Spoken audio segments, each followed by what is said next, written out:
The crack of knuckles against bone echoed across Fort Bragg's training compound like a gunshot.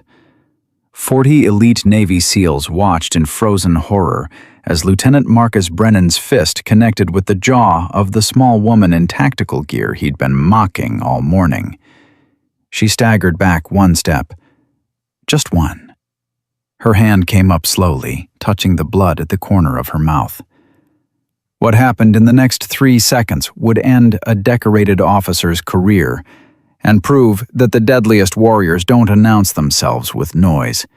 They let their actions speak. If you believe true strength lies in quiet competence, not loud arrogance, subscribe now and comment your city below so I can see how far this story of justice travels. This is what really happened at Fort Bragg on November 12th. 5 hours earlier.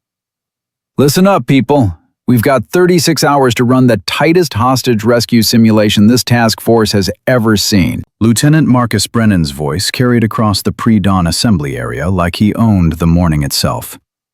38 SEAL operators stood in loose formation, their faces still creased from too little sleep, their bodies radiating the coiled readiness that comes from years of walking into darkness, armed with training and trust. Brennan was everything the recruitment posters promised. 6'2", shoulders that strained against his tactical shirt, a jawline sharp enough to cut glass, and a Silver Star ribbon positioned precisely above his left pocket. His boots were spotless, despite the red Carolina clay that coated everything else. His gear was arranged with obsessive symmetry. He looked like what civilians thought a SEAL should look like. This exercise replicates the Abbottabad compound raid, but with updated enemy tactics, Brennan continued, pacing before his assembled operators. We've got hostile combatants who know we're coming, civilians in the kill zone, and a 12-minute window before QRF shows up to complicate our day.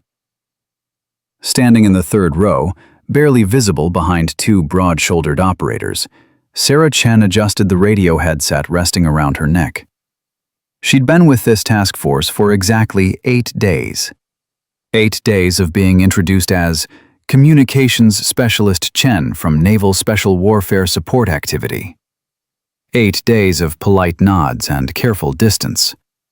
8 days of watching these men work together with the fluid precision of a lifetime spent training as one organism. Team leaders, step forward for assignments, Brennan called out. 3 senior chiefs moved to the front. Brennan handed each a tablet with mission packets. Chief Ramirez, your team takes primary entry. Chief Morrison, you've got overwatch and perimeter security. Chief Kowalski, your QRF opposition for reality check. The chiefs nodded, already studying their screens.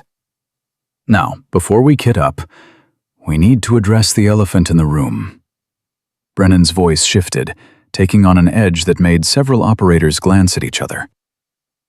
Command has decided, in their infinite wisdom, that this exercise needs to include our newest addition. Sarah felt every pair of eyes rotate toward her. She kept her face neutral, her posture relaxed. Specialist Chen here represents the Navy's ongoing experiment with integration, Brennan said, his tone making the word integration sound like a disease. She's qualified as a communications specialist, which means she knows how to work a radio. So let's find an appropriate role for those skills. A younger SEAL near the front, his name tape read Martinez, spoke up. Sir, if she's qualified comms, shouldn't she be integrated with the assault element? Real-time communications can— Did I ask for your tactical assessment, Petty Officer Martinez? Brennan's smile was cold. No, sir. That's right. You didn't make it through 14 years of special operations by forgetting who runs the briefing. Brennan turned back to the group. Specialist Chen will be assigned to equipment management and post-exercise debriefing documentation. She can observe the operation from the TOC and learn how actual operators conduct business. Sarah said nothing. She'd been briefed by Master Chief Raymond Torres the night before. You're here for evaluation, Lieutenant. Not your evaluation, theirs. We need to know how integration-ready these teams actually are. Stay quiet, stay professional, document everything. So she stayed quiet. Any questions? Brennan scanned the assembled faces, daring someone to challenge him. Chief Ramirez cleared his throat. Sir, with respect, having qualified comms embedded with the assault team is doctrine. If Specialist Chen has the clearance, Chief, when you make Lieutenant, you can run training your way. Brennan cut him off. Until then, we do this by my standards. The standards that kept me alive through 4 combat deployments. The standards that existed before politics started dictating operational decisions. The silence that followed was thick enough to drown in. Now, we've got 2 hours until execution, Brennan continued. Team leaders, get your people geared up. Weapons check at 0700. Medical brief at 0730. Any operator who isn't ready to step off at 0800 can join Specialist Chen in the talk. The formation broke apart. Operators moved toward the equipment staging area with the efficient purposefulness of men who'd done this 1,000 times. Sarah remained where she was, waiting. Brennan walked straight toward her. Specialist Chen, he said, his voice now low enough that only she could hear. Let me be crystal clear about something. I don't care what diversity checkboxes command is trying to fill. I don't care what political pressure got you assigned to this task force. On my training ground, you prove yourself or you get people killed. Sarah met his eyes. Understood, sir. I doubt that. See, in the real teams, we don't lower standards to make people feel included. We maintain standards because lives depend on it. He leaned closer. You might have impressed some admiral with your test scores, but tests don't bleed. Tests don't die because their teammate couldn't carry her weight. I'm not asking for lowered standards, sir, Sarah said quietly. Good, because you won't get them. Brennan straightened. Equipment staging is that way. Radios need inventory check and battery replacement. Think you can handle that? Yes, sir. Outstanding. Maybe you'll actually contribute something useful today. He walked away, leaving Sarah standing alone in the assembly area. From the TOC building 60 yards away, Master Chief Raymond Torres watched through binoculars. He'd been a SEAL for 23 years. He'd seen every type of operator the teams produced, the silent killers, the loud heroes, the political climbers, and the true professionals. He recognized Marcus Brennan immediately. Brennan was the type who confused volume with authority, who mistook cruelty for high standards, who needed witnesses for his righteousness. Torres had served with 100 men like him. Most washed out eventually. A few made it through on pure stubbornness and good timing. Brennan was talented enough to be dangerous and insecure enough to be destructive.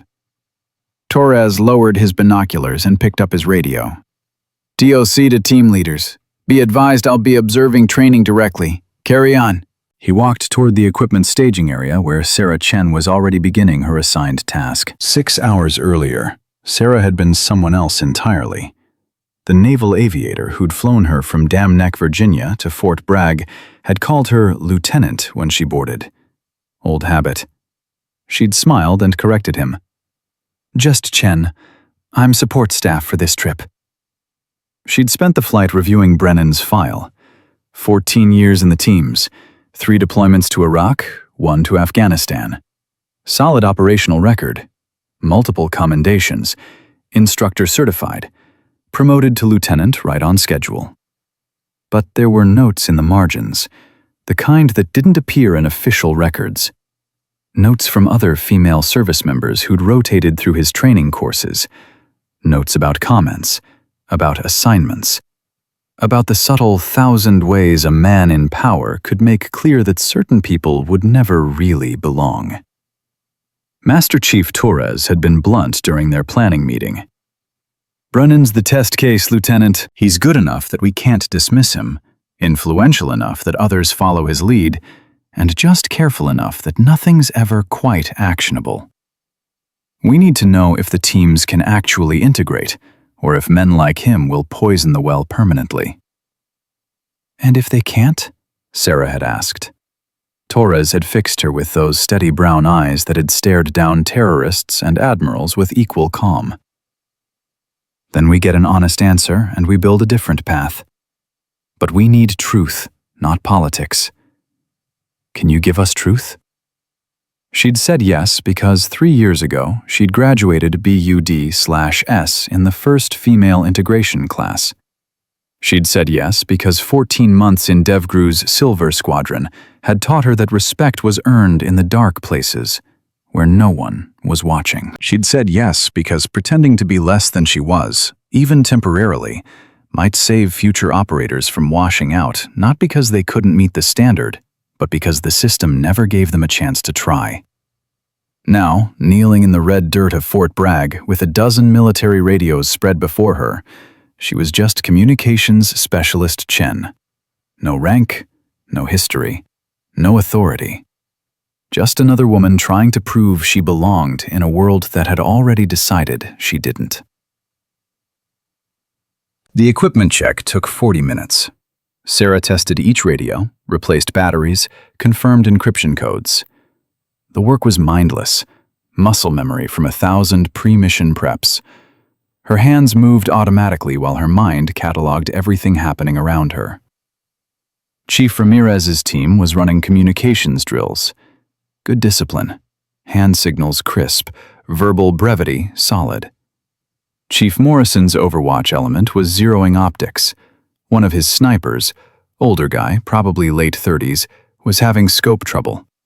Morrison knelt beside him, patiently walking through the adjustment process. Leadership through teaching, not intimidation. Chief Kowalski's QRF team was arguing about vehicle positioning. Loud, passionate, but professional. They reached consensus in 90 seconds. Trust built through years of shared experience. These were good operators, the kind who'd watch your back in hell and carry you out if you couldn't walk. But they were also watching her peripherally, measuring, judging, waiting to see if she was worth defending or just another political football they'd be forced to tolerate. Specialist Jen. She looked up. Martinez stood there, the young SEAL who'd spoken during the brief. Up close, he looked maybe 25, with the kind of face that probably got carded at bars. But his eyes were older, marked by whatever he'd seen downrange. "Need something, Petty Officer?" she asked. "Just wanted to say," he glanced around, making sure they had privacy. "What Lieutenant Brennan said in the brief. That wasn't cool. Some of us don't think that way." Sarah appreciated the gesture.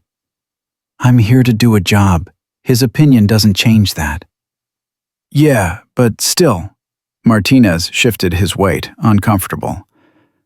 "My sister's trying to get into the academy. She wants to fly jets. Every time someone treats qualified women like they're charity cases, it makes her path harder." "Your sister sounds like she's got the right mentality," Sarah said. "Tell her standards don't care about gender. They just care if you can meet them." Martinez nodded. "Will do. And hey, if you need anything, equipment, questions about how things work around here, I'm Tent Delta 3. "Appreciated." He walked away, and Sarah felt the tiniest crack in the wall of isolation. One ally. Maybe more, watching to see which way the wind would blow. She was finishing the last radio check when boots appeared in her peripheral vision. Expensive boots. Obsessively clean boots. "How's that inventory coming, Specialist?" Brennan stood over her, arms crossed. Behind him, 3 junior officers clustered. His audience, his validation. "Complete, sir," Sarah said. "All radios operational, fresh batteries, cryptocurrent." "Outstanding." His tone suggested it was anything but. "Tell me, Specialist, what's your qualification level on the Harris AN/PRC 152? "Operator level proficient, sir." "Really?" Brennan reached down and picked up one of the radios. "So you can configure a Sync SCARS hop set under combat conditions?" "Yes, sir." "Program a SATCOM frequency with encryption?" "Yes, sir." "Interface with close air support while managing 3 ground elements simultaneously?" "Yes, sir." Brennan's jaw tightened. He'd been trying to find her limit, to expose the gap between her claimed qualifications and reality. But Sarah had configured these radios in Pakistan while mortar rounds walked toward her position. She'd managed air assets during a building collapse in Syria with her left arm broken and one teammate bleeding out beside her. She knew these systems the way concert pianists knew their instruments. "Well," Brennan said slowly, "I suppose Command's standards for proficient have evolved considerably." He set the radio down with exaggerated care.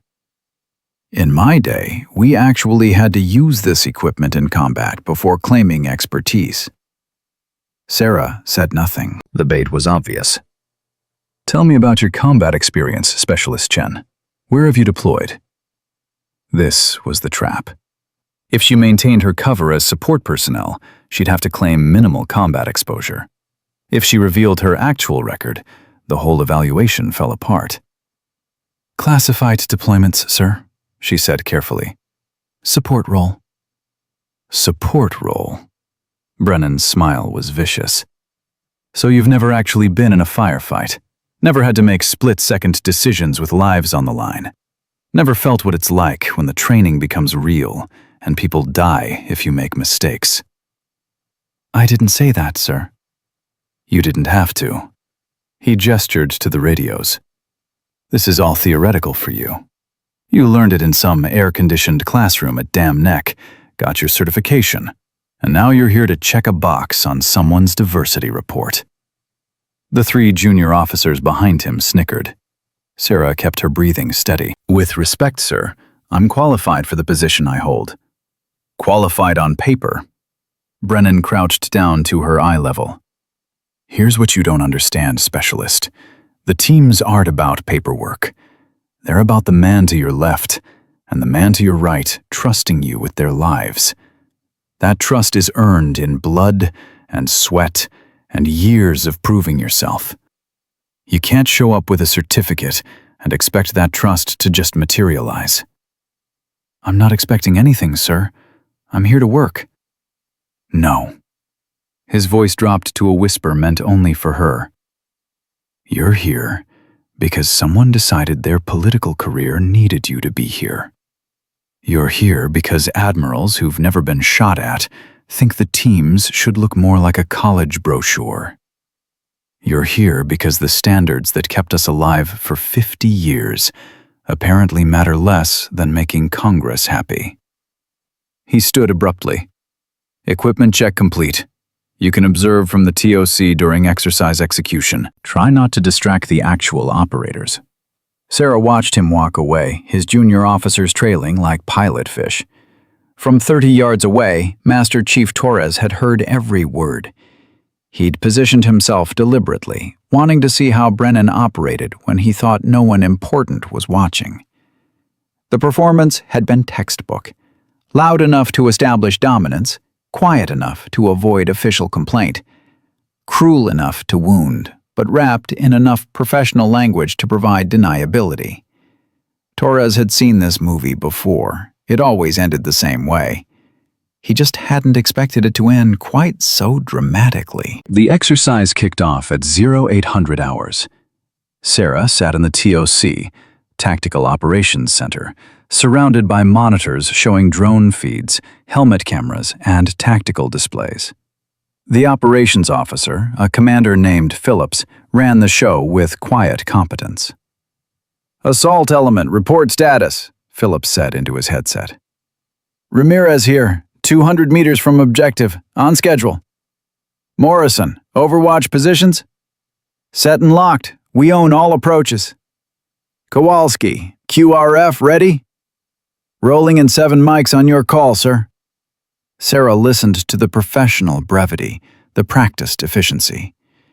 These operators were poetry in motion, every word precisely chosen, every second accounted for. Chief Ramirez's team was executing a perfect infiltration. Morrison's snipers had established fields of fire that would make any enemy combatant regret being born. And she was sitting in a climate-controlled room, watching it happen on screens. Specialist Chen, Commander Phillips said during a lull in radio traffic. You qualified on tactical communications coordination? Yes, sir. Good. If my primary comms guy goes down during the exercise, you're backup. Pay attention to how he manages the net. It was a small thing, an acknowledgement that she might actually be useful, but it mattered. The exercise unfolded with the controlled chaos that made special operations beautiful to watch. Ramirez's team hit the objective building with overwhelming precision. Morrison's snipers eliminated simulated threats with mathematical accuracy. Kowalski's QRF provided exactly the right amount of pressure to test the assault team's adaptability. Lieutenant Brennan, serving as exercise controller, called out scenario modifications over the command net. Assault team, be advised. 1 civilian has barricaded in northwest room. You have hostile combatant using them as shield. Chief Ramirez's voice came back steady. Copy, adjusting. Sarah watched the helmet camera feeds as Ramirez's number 2, a soft-spoken operator named Chen, no relation, though they'd joked about it during introductions, cleared the room with a precision that would have made surgeons jealous. Simulated hostile neutralized. Simulated civilian extracted. Textbook. Time on target, 4 minutes, 20 seconds, Phillips announced. Outstanding execution, people. But Brennan wasn't satisfied. Hold position, he called. I'm adding a complication.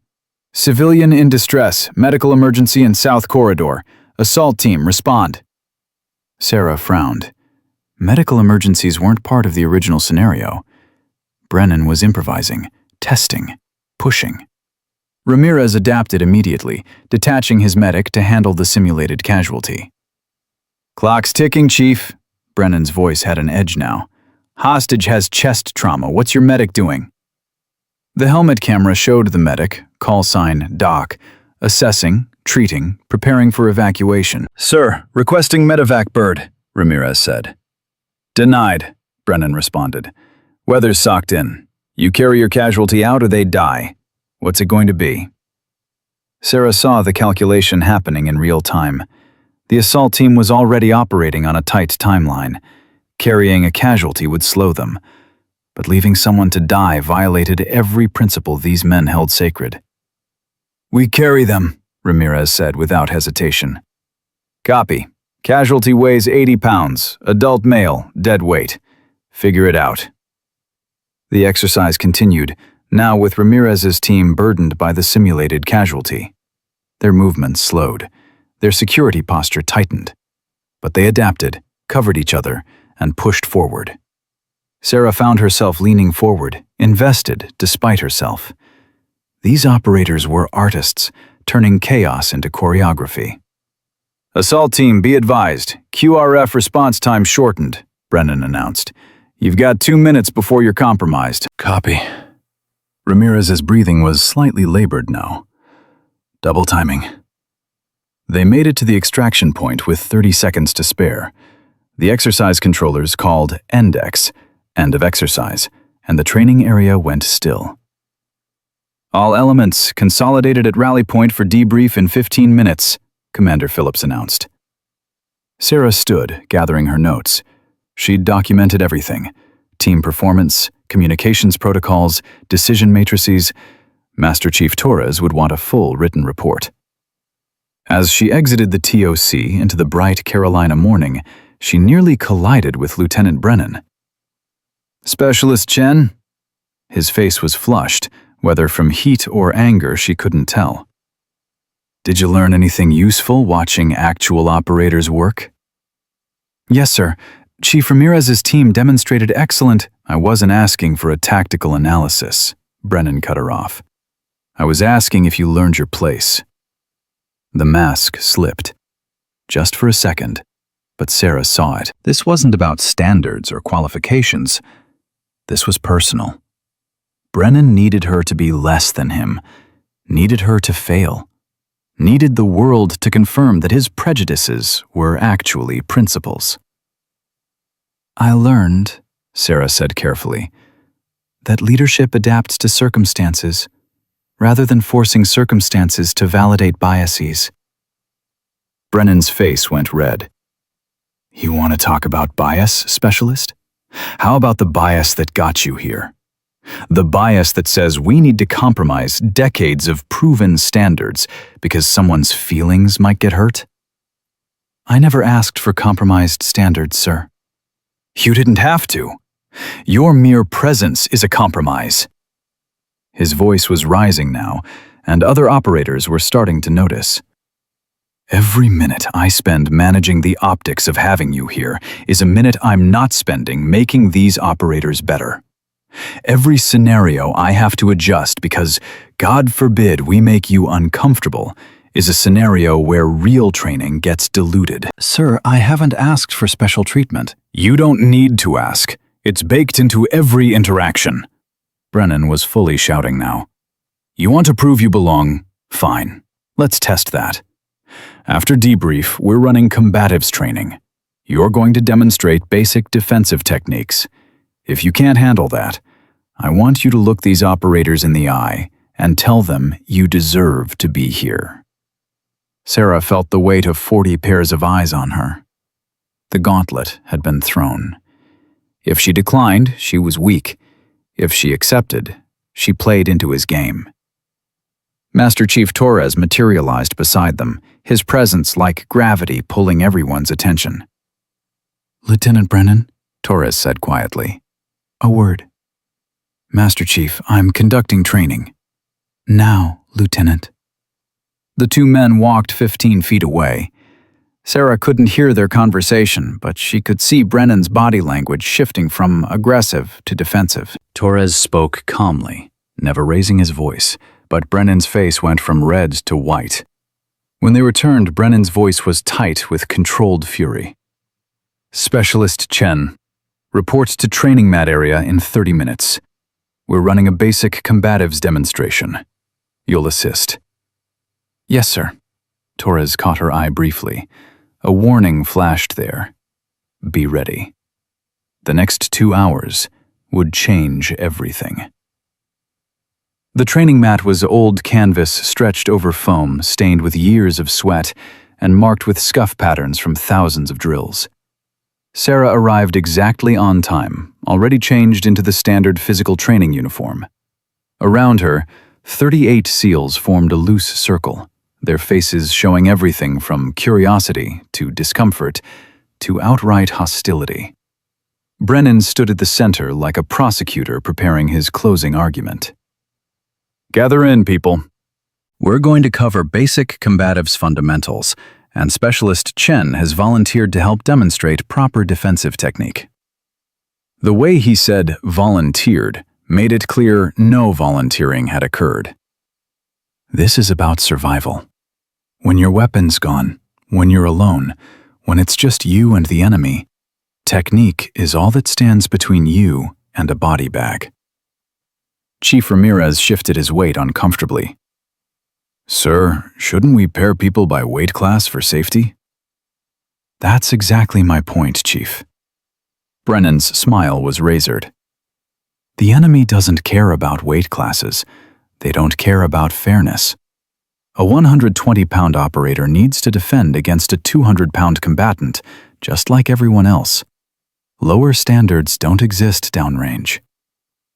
Sarah kept her face neutral, but her mind was calculating angles, distances, leverage points. Brennan outweighed her by 75 pounds easily. He had 6 inches of reach.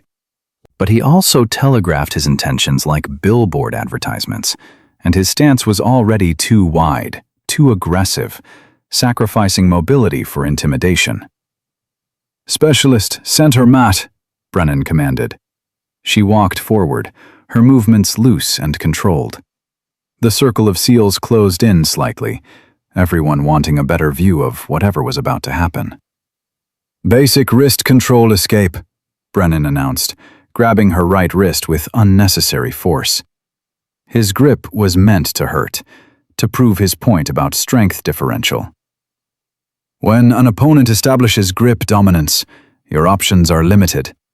You need explosive power to break free, which is why smaller operators face statistical disadvantage." Sarah said nothing, letting him lecture.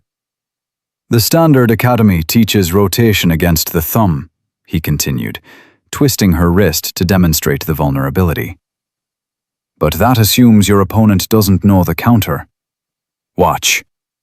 He increased pressure, bending her wrist at an angle that should have brought her to her knees. Should have. Sarah's face remained placid, her breathing unchanged.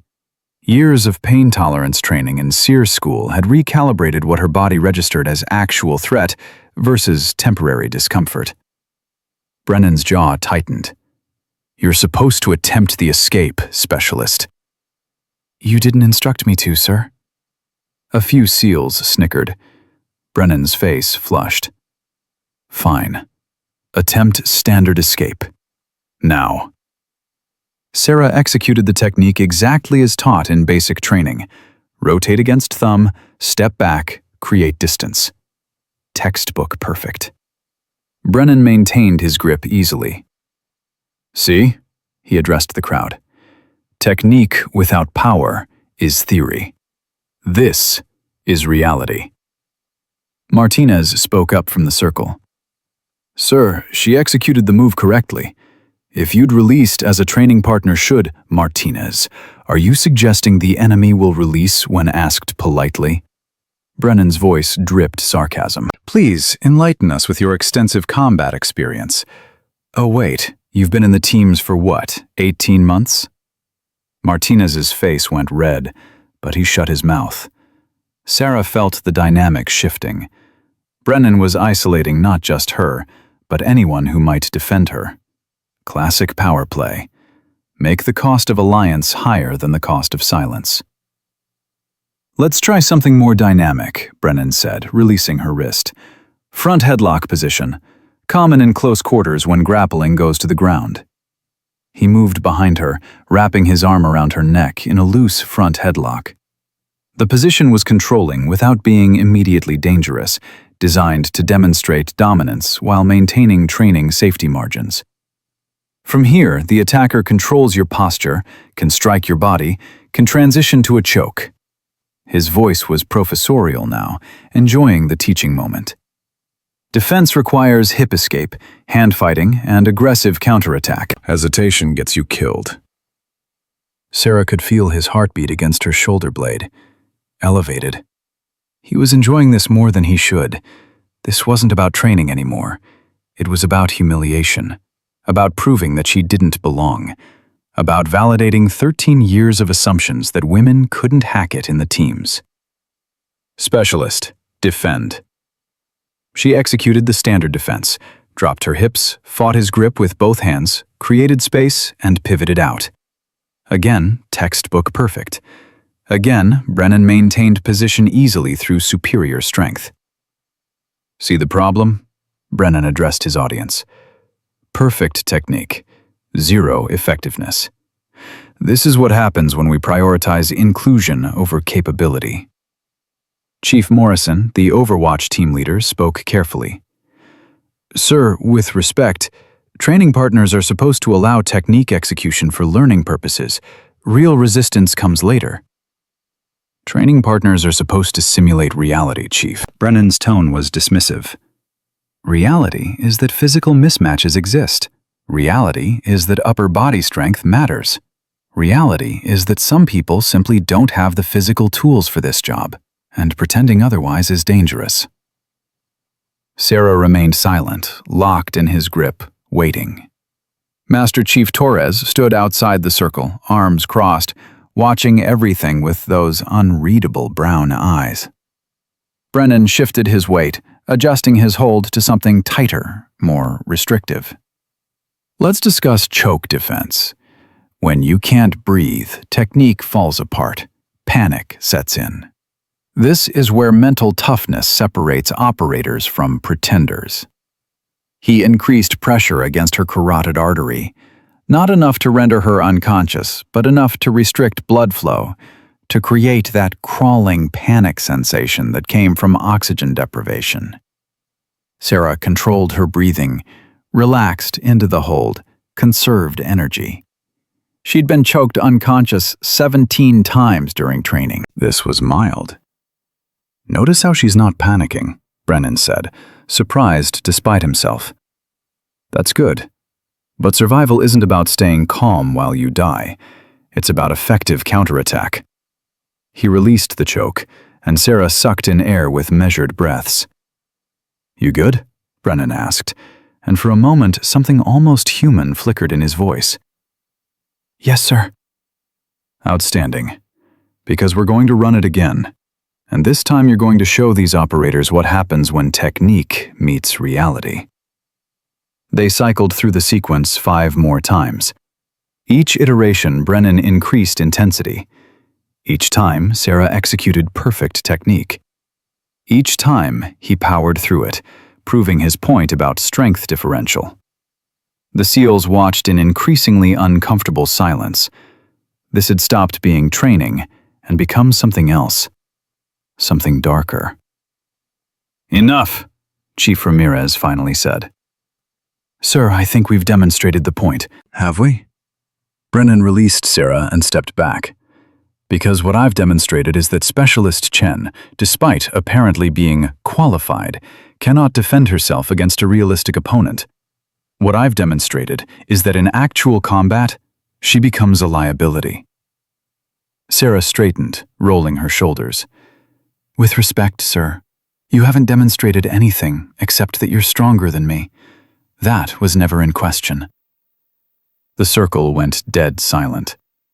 Brennan's face transformed, fury replacing condescension. "Excuse me?" "You wanted to prove strength matters. Congratulations, you're stronger." Sarah's voice remained level. "But combat effectiveness isn't determined by who wins a strength contest. It's determined by mission success, and mission success comes from teams using their different capabilities in complementary ways." "Is that what they taught you in your support role?" Brennan's voice was venomous now. "Participation trophy philosophy?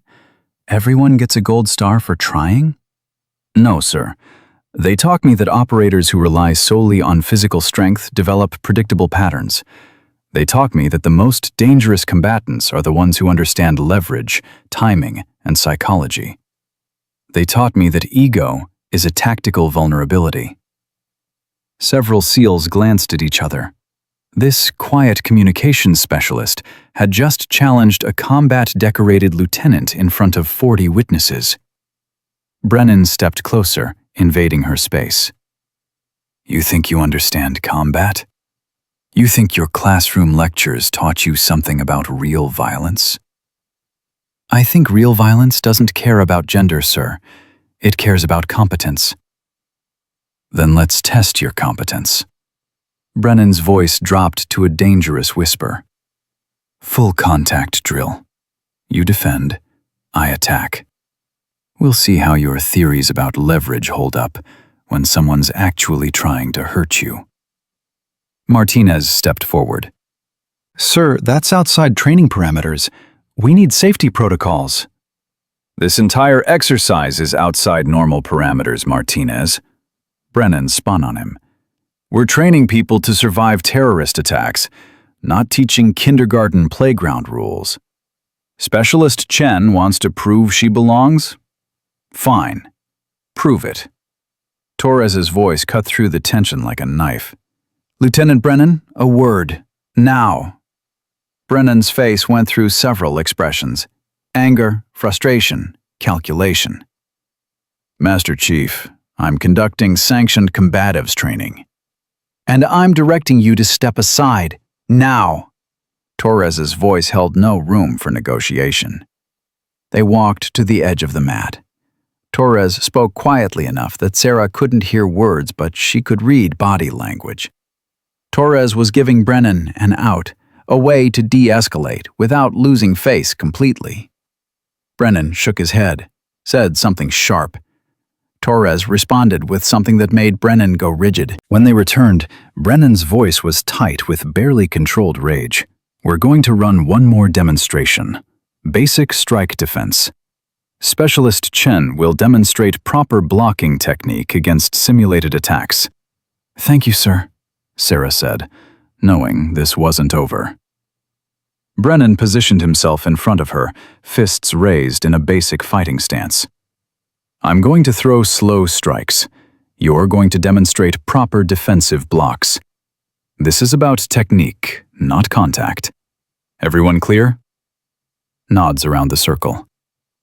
"Begin." He threw a lazy jab toward her face. Sarah parried it easily, redirecting the force past her shoulder. Standard blocking drill, the kind taught to every sailor in basic training. "Good," Brennan said. "Again." Another jab, another parry.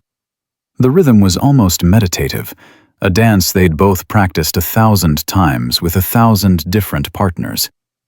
But something was building. Sarah could feel it in the way Brennan's breathing changed, in the set of his shoulders, in the micro-expressions flickering across his face. This wasn't about training anymore. This was about him needing to win, to prove, to dominate. "Faster," he said. The jabs came quicker. Sarah's hands moved with precision, each block economical and effective. She wasn't trying to show off. She was simply doing what she'd been trained to do. "Combinations," Brennan announced. Jab cross, hook. Each combination slightly faster, slightly harder.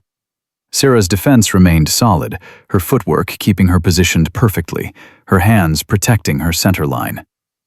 The SEALs were leaning in now, recognizing something they all understood: technical excellence. This quiet communications specialist moved like someone who'd spent years on the mats, whose muscle memory was carved from repetition. And Brennan saw it too.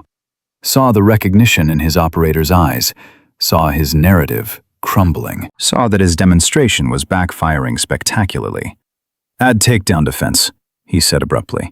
This wasn't part of basic striking drills. This was escalation. He shot for a double-leg takedown, a wrestling move designed to drive through an opponent and slam them to the mat. Sarah sprawled perfectly, hips back, hands fighting his grip, maintaining balance. He couldn't complete the takedown. Brennan reset, frustration evident. "Again!" Same result. Sarah's takedown defense was flawless. "Chief Morrison," Brennan called out, breathing hard. "What do you see?" Morrison looked uncomfortable.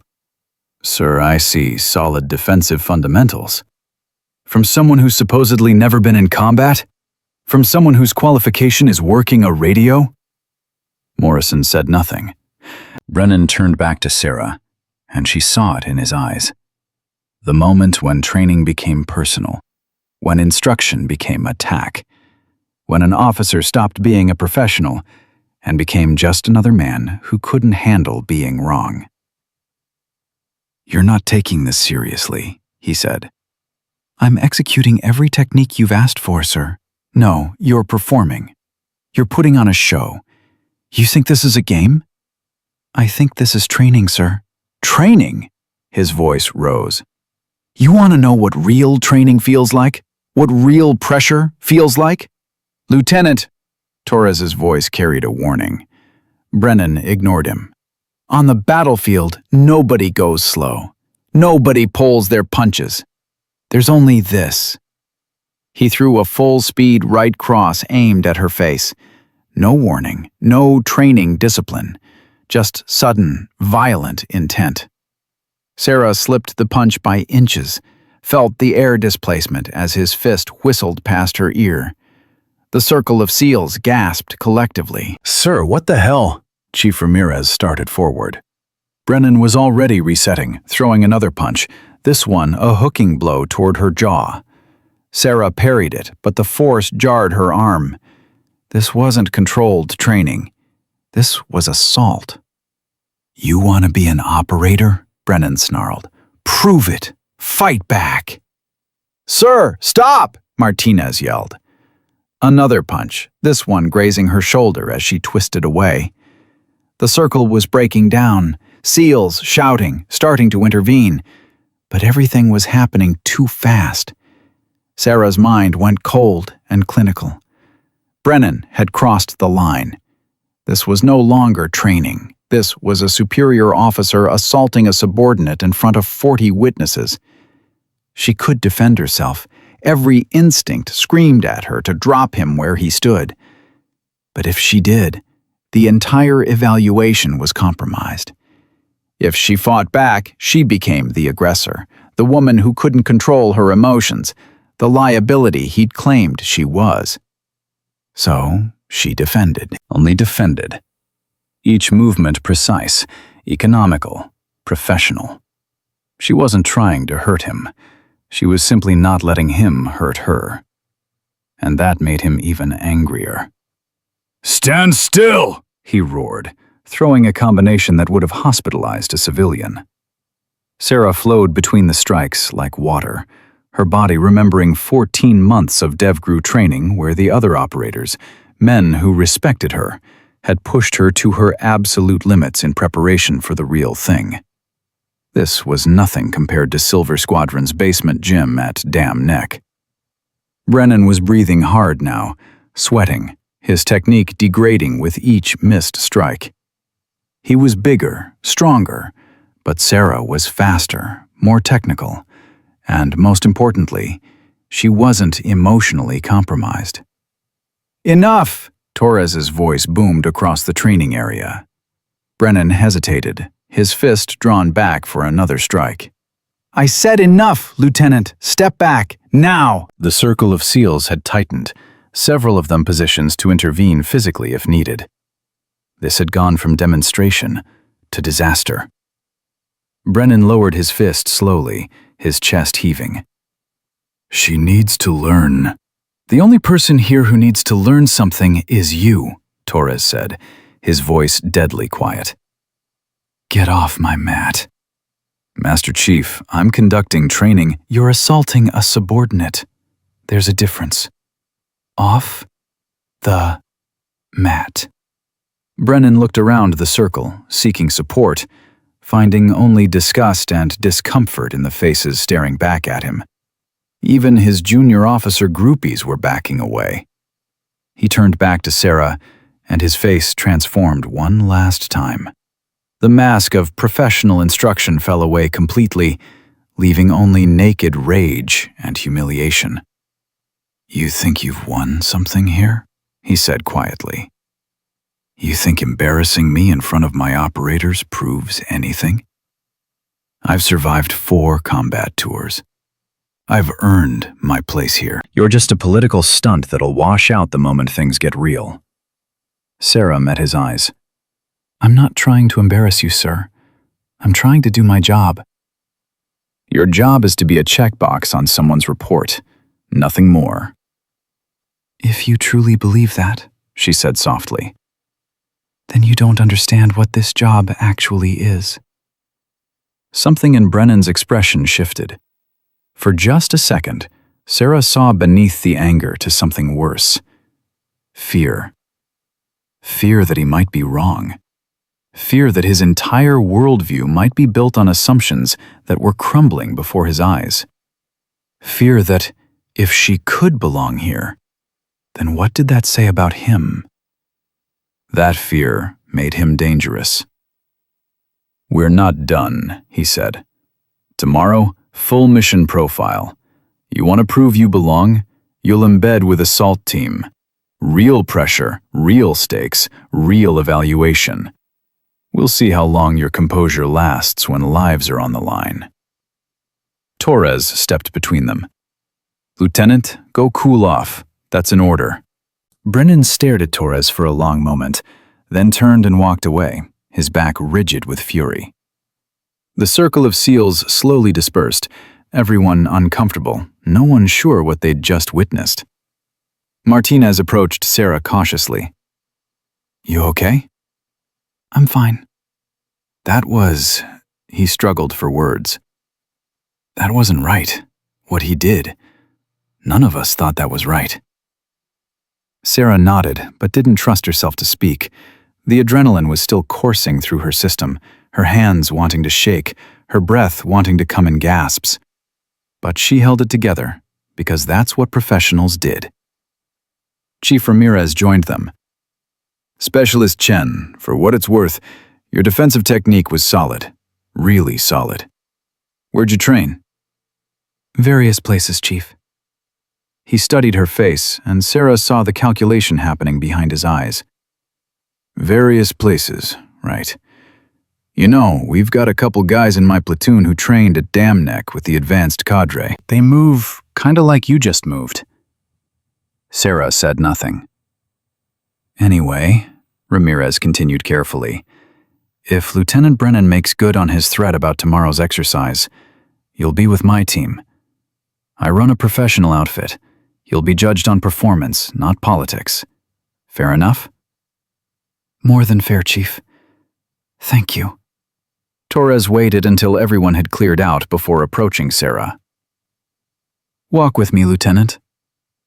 They moved away from the training area into the shade of an equipment building where no one could overhear. "That went sideways faster than expected," Torres said. "Yes, Master Chief." "You handled it well. Didn't take the bait, didn't compromise the evaluation. But now we've got a problem." "Sir?" "Brennan's not going to let this go. His ego won't allow it. Tomorrow's exercise will be his attempt to prove he was right all along." Torres paused. "The question is, do we let it play out, or do we pull you now and write this up as a failed evaluation?" Sarah considered. "What happens if we pull now? We report that integration faces significant cultural resistance from mid-level leadership. We recommend slower implementation, more vetting of training cadre, possibly separate development track for female operators." Torres's face was grim. "We buy another 5 years of bureaucratic study while nothing actually changes? And if we let it play out?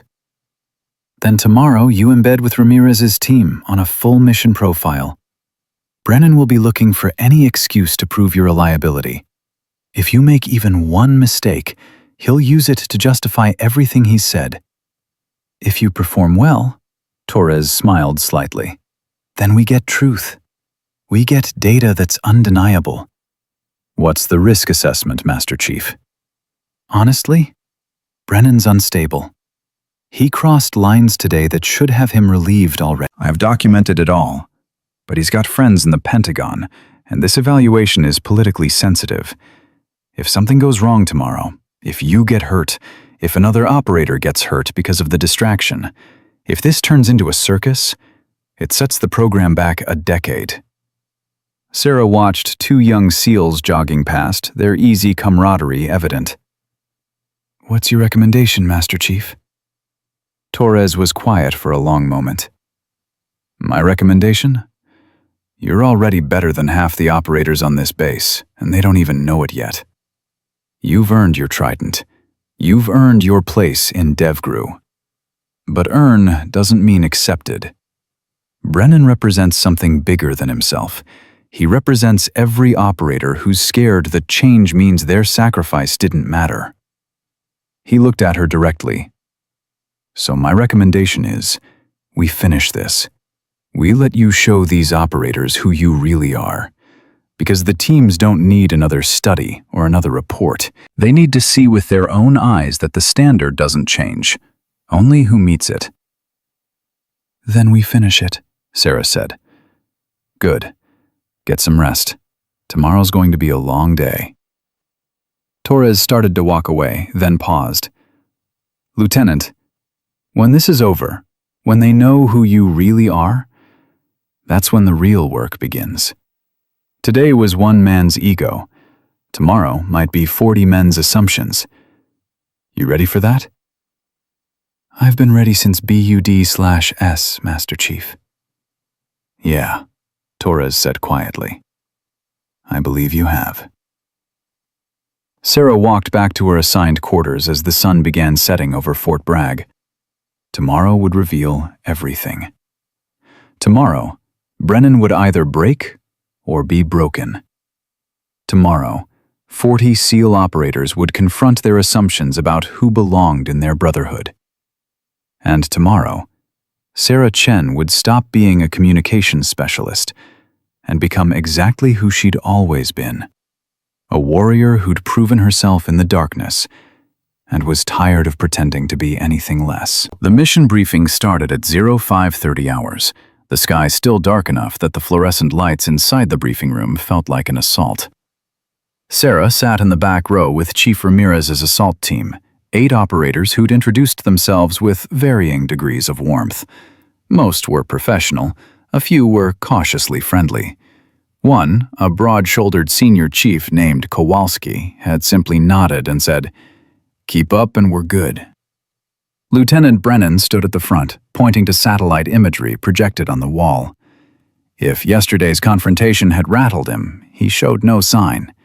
His uniform was crisp, his voice steady, his demeanor that of a seasoned combat leader preparing his team for a complex operation. Target building is a 3-story structure, 12 rooms, multiple entry points. Intelligence indicates 4 hostile combatants and 3 civilian hostages. Your mission is extraction, with 0 civilian casualties. He clicked to the next slide. Complication. 1 hostage is injured and cannot walk. You will carry them out. The operators leaned forward, studying the building layout. Assault team, you've got Chief Ramirez on point. Breacher, Kowalski. Medic, Chen. He paused deliberately. Communications specialist, our specialist Chen, will be embedded with assault element to coordinate between ground and overwatch. Sarah felt every eye in the room shift toward her. "Sir," Chief Ramirez said carefully, "if Specialist Chen is running comms, she should be positioned with me at the front of the stack. Real-time coordination requires—" "She'll be mid-stack," Brennan interrupted. "Protected position. If she can't keep up, she falls back to rally point. I won't risk this mission on an untested variable." "Copy that, sir," Ramirez said, but his tone suggested he didn't agree. Brennan continued the briefing, detailing timing, contingencies, and evaluation criteria. Sarah took notes, her mind already running through communications protocols, frequency management, and coordination procedures. This was her actual specialty, not just talking on radios, but orchestrating the deadly ballet of multiple teams moving in synchronized violence. "One more thing," Brennan said, as the briefing concluded. "This exercise has live fire clearance, munitions for building clearing, but perimeter security will use live rounds for realism. Treat every moment like actual combat. Mistakes have consequences." The room went quiet. Live fire exercises were rare, reserved for the most experienced teams. The risk level had just jumped exponentially. "Any questions?" Brennan's eyes found Sarah. "Specialist Chen, you comfortable operating in a live fire environment?" "Yes, sir." "You've done it before?" The trap was obvious. If she claimed extensive live fire experience, it contradicted her cover as support personnel. If she claimed inexperience, Brennan had justification to pull her. "I'm qualified and comfortable, sir." "That's not what I asked." Master Chief Torres spoke from the doorway. "Lieutenant, Specialist Chen's qualifications are documented and current. Let's focus on mission execution." Brennan's jaw clenched, but he nodded. "Dismissed. Kit up. Step off in 45 minutes. The operators filed out, Sarah moving with Ramirez's team toward the armory. Martinez caught up to her in the hallway. "Hey, you need help with gear setup?" "I'm good, thanks." Cool. Just stay close to Kowalski during the assault. He's been doing this for 15 years. He'll keep you safe." Sarah appreciated the concern, but recognized the assumption underneath it, that she needed protecting, that she was a liability to be managed rather than an asset to be utilized. In the armory, she drew her assigned weapons: M4 carbine, Sig Sauer P226 sidearm, flashbang grenades, and a full combat load of magazines. Her hands moved through the weapons check automatically: chamber clear, function check, optics zeroed, magazines loaded and seated properly. Kowalski watched from across the room. "You know your way around an M4. Yes, Senior Chief. Good. Stay in your lane, follow instructions, and this'll go smooth." He paused. "You got kids?" The question surprised her. No, Senior Chief. Good. This job's hard enough without that weight. He slung his own rifle. "Let's move." The assault team gathered at the staging area, running final communications checks. Sarah settled into her role, monitoring 3 different radio frequencies simultaneously, ensuring clean signal on all nets. The Tactical Operations Center confirmed ready status. Overwatch teams reported positions set. "All elements, this is Brennan. Mission is go. Execute, execute, execute." Ramirez's team moved out, 8 operators plus Sarah, flowing through the darkness toward the target building. Their movement was professional poetry. Hand signals precise, spacing perfect, each member instinctively knowing where the others were. Sarah maintained position mid-stack, her radio quietly feeding her updates from Overwatch, from the TOC, from QRF holding in reserve. She relayed critical information to Ramirez through whispered updates. Overwatch confirms no movement. East side clear. Thermal shows 4 heat signatures, 2nd floor, northwest corner. Ramirez nodded, adjusting his approach. They reached the breach point, stacked against the wall. Kowalski prepped the door charge. Sarah felt her heart rate slow, her breathing deepen, her mind entering that crystalline state of focus that came from training and experience. "Breacher ready," Kowalski whispered. "Assault ready," Ramirez confirmed. "Overwatch ready," came the voice through Sarah's earpiece. 3, 2, 1. Execute. The door exploded inward. Ramirez flowed through first, weapon up, scanning. The team followed in perfect sequence, each operator owning a sector, covering angles, moving like water through the structure. "Room 1 clear." "Room 2 clear." Sarah maintained communications, updating Overwatch on their progress, coordinating the external security perimeter, managing the tactical picture. "Second floor, movement," Ramirez called. The team hit the stairs, speed and precision balancing on a knife's edge. Sarah kept pace, her weapon ready, her mind processing 6 different information streams simultaneously. They hit the 2nd floor landing, and everything accelerated. "Contact left!" Simunitions cracked through the air, paint-marking rounds that hurt like hell but wouldn't kill. The team engaged, their training taking over. 2 role players acting as hostile combatants went down under controlled fire. "2 hostiles down, pushing forward," Ramirez reported. Sarah relayed to TOC. "Assault has engaged. 2 enemy neutralized, continuing to objective." They cleared 3 more rooms, found 2 of the civilian hostages, role players with civilian vests. The team secured them, moving them to a safe room. "1 civilian still missing," Ramirez said. "Medical emergency, remember? Find them." The team split, clearing the remaining 2nd floor rooms with methodical intensity. Sarah stayed with Ramirez, her radio crackling with updates from perimeter security, from Overwatch, from the role players acting as enemy force. "Northeast room," Martinez called. "Got the wounded civilian." The team converged. The role player was lying on the floor, acting injured, clutching his chest. The team's medic, actual call sign, Doc, knelt beside him. "Simulated chest trauma, difficulty breathing," Doc reported. "Needs immediate evac." "Can he walk?" Ramirez asked. "Negative. We carry him or he dies," Sarah spoke into a radio. TOC, assault has located wounded civilian, requires manual extraction. Request medevac at Rally Point Alpha.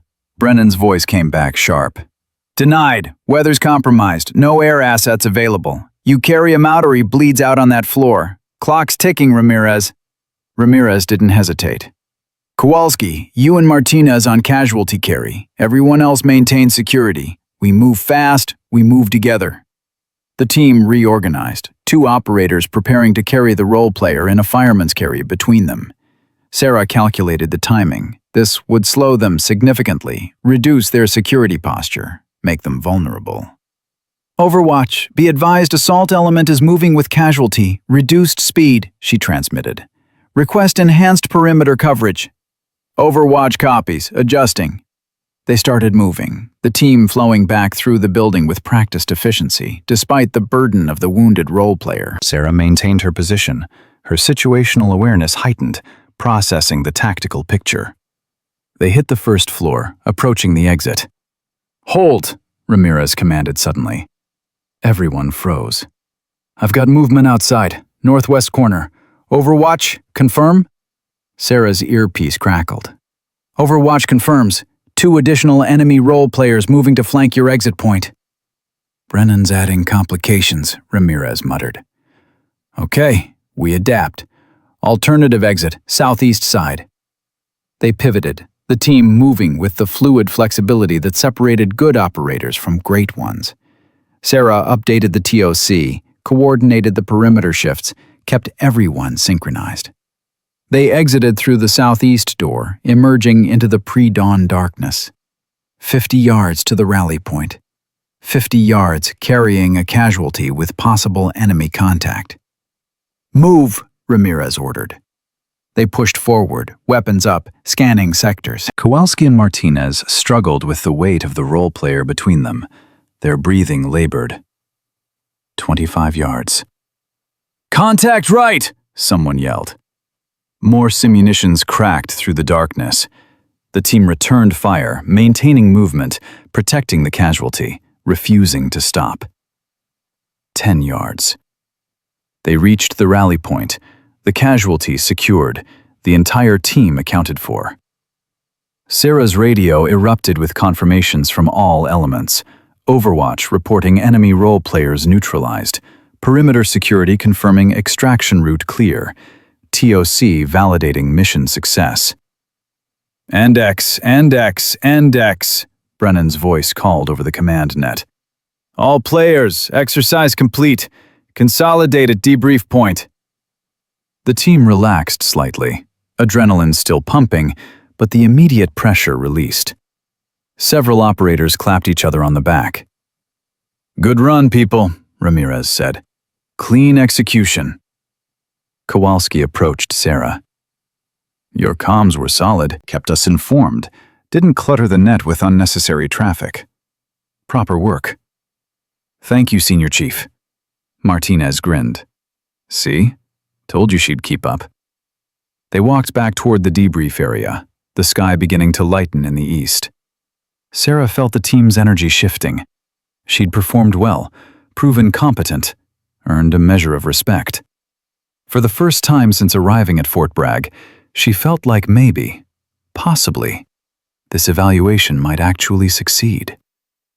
Then they reached the debrief area, and Lieutenant Brennan was waiting. His face was stone, his posture rigid. Master Chief Torres stood beside him, along with Commander Phillips from the TOC. The assembled operators formed up, expecting the standard after-action review, praise for what went well, constructive criticism for improvements. "Assault team, front and center," Brennan commanded. Ramirez's team moved forward, Sarah with them. "That was acceptable execution," Brennan began. "You completed the mission objectives within the time parameters. However, we need to discuss a significant deficiency that could have compromised the entire operation." The team glanced at each other, confused. Brennan pointed at Sarah. "Specialist Chen, your performance today demonstrated exactly the problem I've been highlighting. You maintained communications adequately, but your physical positioning created tactical vulnerabilities." "Sir?" Ramirez's voice held warning. Specialist Chen maintained proper spacing and sector discipline throughout. She slowed the team down, Brennan interrupted. When you were carrying the casualty, she fell back 3 times, forcing the rear security to adjust. In actual combat, those adjustments create gaps that enemies exploit. Sarah kept her face neutral, but her mind was replaying the mission. She hadn't fallen back. Her position had been exactly where it needed to be for optimal communications coverage. Furthermore, Brennan continued, her weapons handling showed hesitation during the contact drills. She fired 17 rounds. Every other operator fired between 22 and 36. That hesitation gets people killed. Now several operators were frowning. Martinez opened his mouth to object, but Kowalski touched his arm, shaking his head slightly.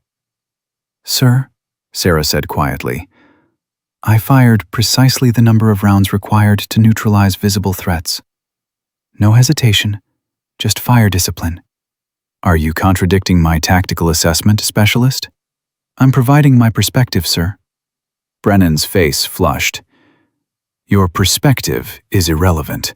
What matters is that you demonstrated exactly what I've been saying. Smaller operators, less strength, less aggression, create tactical gaps. It's not personal, it's physics. Chief Ramirez stepped forward. Lieutenant, with all due respect, I was running that assault team. Specialist Chen performed to standard in every measurable way. Chief, I'm conducting this debrief. You'll have your turn. Brennan turned back to Sarah. I'm going to give you one more chance to prove you can operate under real pressure. We're going to run a hand-to-hand demonstration right now. Full contact, full intensity. You'll have 60 seconds to defend against a realistic assault. If you can't do it, you're off this evaluation and back to whatever administrative desk you came from. The assembled operators went silent. This wasn't normal. This wasn't professional. This was personal vendetta playing out in front of 40 witnesses. Master Chief Torres spoke up. Lieutenant Brennan, this is outside the scope of planned training activities. I'm directing you to, Master Chief, I'm the designated training officer for this exercise.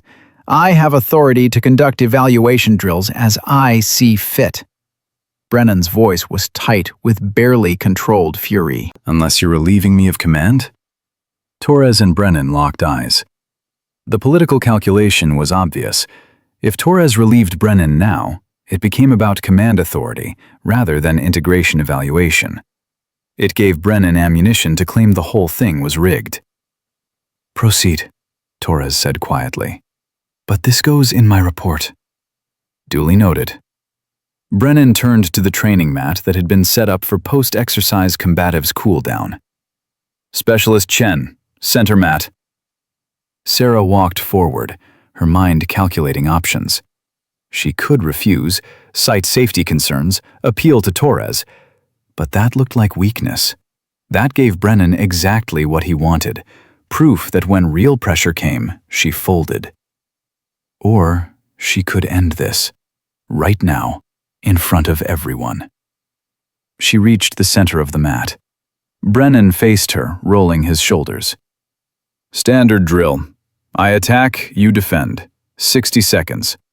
If you can successfully defend and disengage, you pass. If I take you down and maintain control, you fail. Clear? Clear, sir. Outstanding. He cracked his knuckles. Begin. He came at her fast. No warm-up, no gradual escalation. A straight right hand aimed at her face. Sarah slipped it, created an angle, reset her position.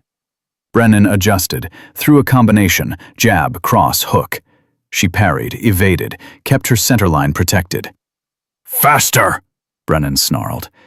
His attacks intensified, the space between them closing. He shot for a takedown. Sarah sprawled, defended, pushed him away. They reset. The operators watching were quiet, tense. This had crossed the line from demonstration into something uglier. Brennan faked a jab, then dove for her legs in a double leg tackle. Sarah's hips moved back, her hands fighting his grip, but his momentum was powerful. They went to the mat, Brennan scrambling for a dominant position. Sarah's training took over. Not the basic combatives they taught at the academy, but the advanced ground fighting from DevGru, where every opponent was assumed to be trained, lethal, and completely committed. She created space, moved her hips, prevented him from establishing control. "Stay still," Brennan grunted, trying to pin her arms. She didn't. She flowed, moved, made herself difficult to hold.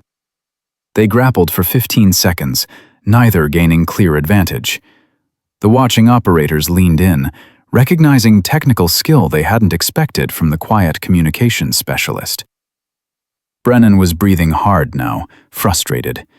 He released one arm to try to strike her, and in that instant, Sarah created the space she needed. She pushed off, disengaged, came to her feet. "Time!" Someone called. Brennan stood, his face red, sweat dripping. "We're not done." "Sir, the time limit was 60 seconds, Chief Ramirez said. "I said we're not done." Brennan moved forward again. Sarah raised her hands, defensive but ready. Sir, the drill parameters. "I don't care about parameters. You think the enemy cares about time limits?" He lunged forward, grabbed her wrist, twisted it hard enough to hurt. Sarah moved with the torque, reducing the leverage, but Brennan was fully committed now, abandoning all pretense of training discipline. "You need to learn your place," he hissed, loud enough only for her to hear. And then he did it. His fist came up fast, a short, compact blow aimed at her jaw. Not a training strike, not a demonstration. A full-force punch driven by rage and humiliation and the desperate need to prove he was right. The crack of impact echoed across the training area. Sarah's head snapped to the side. Pain exploded through her jaw, bright and sharp. She tasted blood. The world went crystalline. Every operator watching sucked in breath simultaneously. Several started forward. Master Chief Torres was already moving. But Sarah was faster. Her body remembered. Not the basic training they taught support personnel, not the standard combatives they taught regular SEALs. The techniques came from another place entirely. From Damnek's classified training facility where DevGru operators refined their skills to lethal perfection. From instructors who taught her that in the darkest places, there was no second place, only survival. Brennan's follow-through left him extended, off balance. Sarah's right hand came up, not in a fist, but with fingers extended rigid. She struck the exact pressure point where his neck met his shoulder, brachial plexus origin, with surgical precision. His entire right arm went dead. Before the shock could register on his face, her left hand secured his wrist in a lock that used his own grip against him, rotating his compromised arm into a position that gave her total control. She stepped in, not away, used his forward momentum. Her hip became a fulcrum point.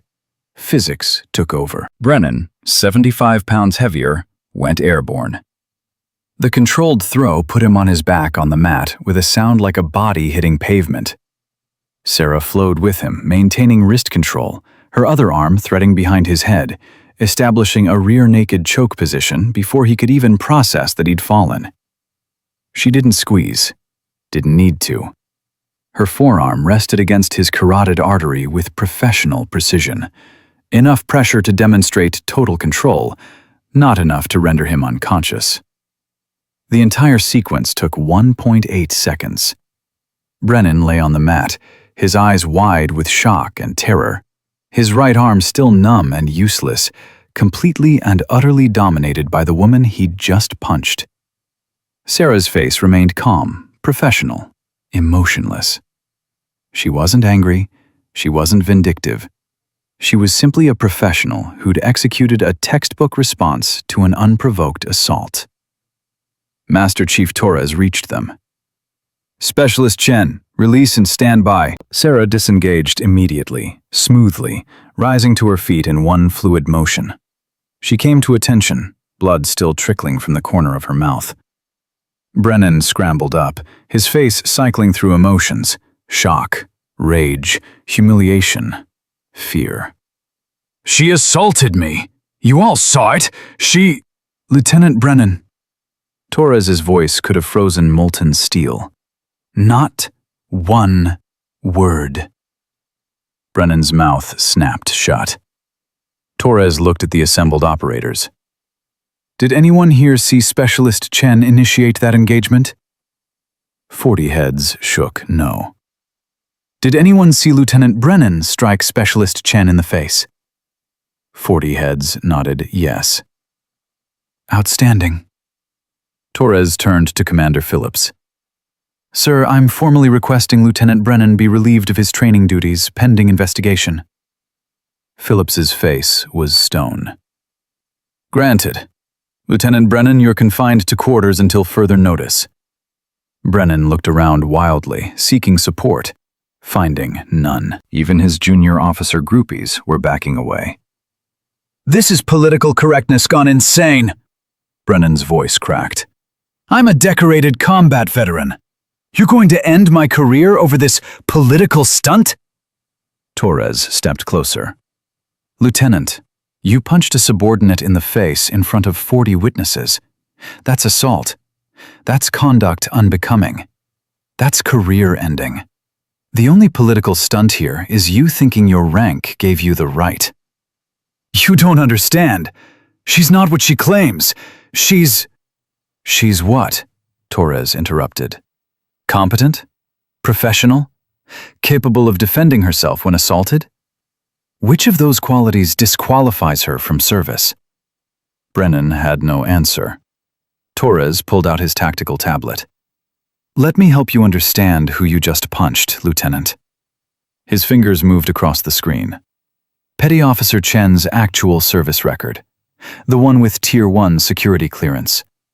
He turned the screen toward the assembled operators. Name: Chen Sarah. Rank: Lieutenant, junior grade. Unit designation: Naval Special Warfare Development Group, Silver Squadron. The operators went dead silent. DEVGRU? Martinez whispered. Torres continued reading, his voice carrying across the training area. Basic Underwater Demolition / SEAL Training, Class 334. Graduated top 10%. Advanced Special Operations Training, Dam Neck Facility. Combat Deployments, Classified. Mission Set, Classified. Special Skills Qualifications. Advanced Close Quarters Combat Instructor. Tactical Communications Specialist. Fluent Mandarin and Arabic. He looked up. Awards and decorations. Bronze Star with Valor for action under fire in classified theater. Purple Heart. Navy Commendation Medal with Combat V. And most recently, recommended for Silver Star for actions during a classified hostage rescue operation where she personally extracted 2 wounded teammates while under sustained enemy fire. Every operator was staring at Sarah now, seeing her completely differently. Torres turned to Brennan. You didn't punch a communications specialist, Lieutenant. You punched a SEAL officer, a DevGRU operator, someone who's earned everything you claim women can't achieve. And she defended herself with approximately 5% of the force she's actually capable of, because unlike you, she maintained professional discipline, even when assaulted. Brennan's face had gone from red to white. Torres executed a sharp, formal salute. Lieutenant Chen, my sincere apologies for the unprofessional conduct you've endured. Thank you for your demonstration of restraint and professionalism. Sarah returned the salute, her face still calm, still professional. Master Chief? The assembled SEAL operators, 40 men who'd spent 2 days watching her be dismissed and mocked and nearly injured, came to attention as one. Not a single voice was raised. Not a single gesture was made. They simply stood at perfect attention, a silent acknowledgement that they'd been wrong. that they'd witnessed something profound, that the quiet professional in their midst had proven every assumption false. Chief Ramirez broke the silence. "Lieutenant Chen, permission to speak?" Go ahead, Chief. On behalf of my team, and I think I speak for every operator here, we were wrong. We should have spoken up sooner. We should have defended you. We failed you, and we failed the standards we claim to uphold. That won't happen again. You have our respect and our apologies. Martinez stepped forward. Ma'am, everything he said. And thank you for not, actually destroying Lieutenant Brennan, because you totally could have. Sarah allowed herself the smallest smile. The goal isn't destruction, Petty Officer. It's understanding.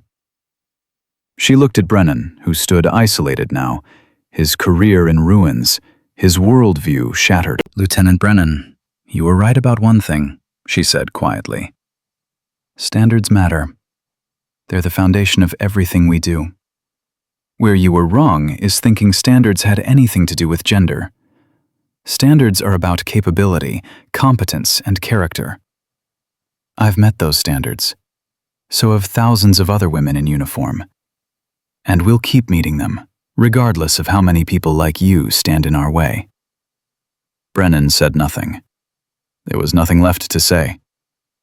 Master Chief Torres gestured to two senior chiefs. "Escort Lieutenant Brennan to quarters. Commander Phillips, I'll have my full report within 2 hours." As Brennan was led away, the operators began to disperse, their conversations hushed and intense. The world had shifted on its axis. Everything they'd assumed about integration, about standards, about who belonged in the teams, had been challenged and found wanting. Sarah touched her jaw, felt the swelling beginning. It would bruise. Torres approached with a first aid kit. "You need medical?" "I'm fine, Master Chief." "You're not fine. You were assaulted by a superior officer." Torres's voice softened slightly. "But you handled it exactly right. You gave us truth. Undeniable, witnessed, documented truth. That's what we needed." "What happens now?" "Now?" Torres smiled grimly. "Now we change the culture. One mind at a time. Starting with 40 SEAL operators who just had their assumptions destroyed by a 5'4" DevGru operator who showed them what quiet professionalism actually looks like." Sarah looked across the training area where clusters of operators were talking, gesturing, processing. The real work was just beginning. The medical corpsman finished examining Sarah's jaw 20 minutes later in the base clinic. His hands were gentle but professional, probing the swelling, checking for fractures. "You're lucky. No break, just deep tissue bruising. You'll have a hell of a shiner for about a week." He handed her an ice pack. "You want pain meds?" No, thanks. "Tough it out, huh?" The corpsman smiled slightly. "Figures. Half the base is talking about what happened. They're saying you took down Brennan in under 2 seconds. 1.8 seconds, Sarah corrected, then caught herself. Sorry, that sounded... Like someone who's trained to measure combat effectiveness in fractions of seconds? The corpsman's smile widened. "Ma'am, I've been patching up SEALs for 12 years. I know the difference between someone who got lucky and someone who's done this 1,000 times. That lieutenant never stood a chance." Sarah pressed the ice pack against her jaw. He had every chance. He just made bad choices. Yeah, well, those bad choices are about to end his career. The corpsman began packing up his medical kit. "You need anything else, you come find me. And for what it's worth, my sister's a Marine. She deals with guys like Brennan every day." What you did today, standing up, not backing down, that matters to people like her. After he left, Sarah sat alone in the examination room, the cold compress numbing her face but doing nothing for the storm of emotions underneath. She'd maintained perfect composure during the confrontation, during the revelation, during the formal apologies. But now, in the quiet, everything hit at once. The door opened. Master Chief Torres entered, followed by Commander Phillips. "Lieutenant Chen," Phillips said, his voice formal, "I need to ask you some questions for the official investigation. You comfortable talking now, or would you prefer legal counsel present?" I'm comfortable, sir. Phillips set a digital recorder on the examination table. "This is being recorded. Please state your name and rank for the record." Lieutenant Junior Grade Sarah Chen, Naval Special Warfare Development Group, Silver Squadron. Describe in your own words the events leading up to Lieutenant Brennan's physical assault on you. Sarah walked them through everything.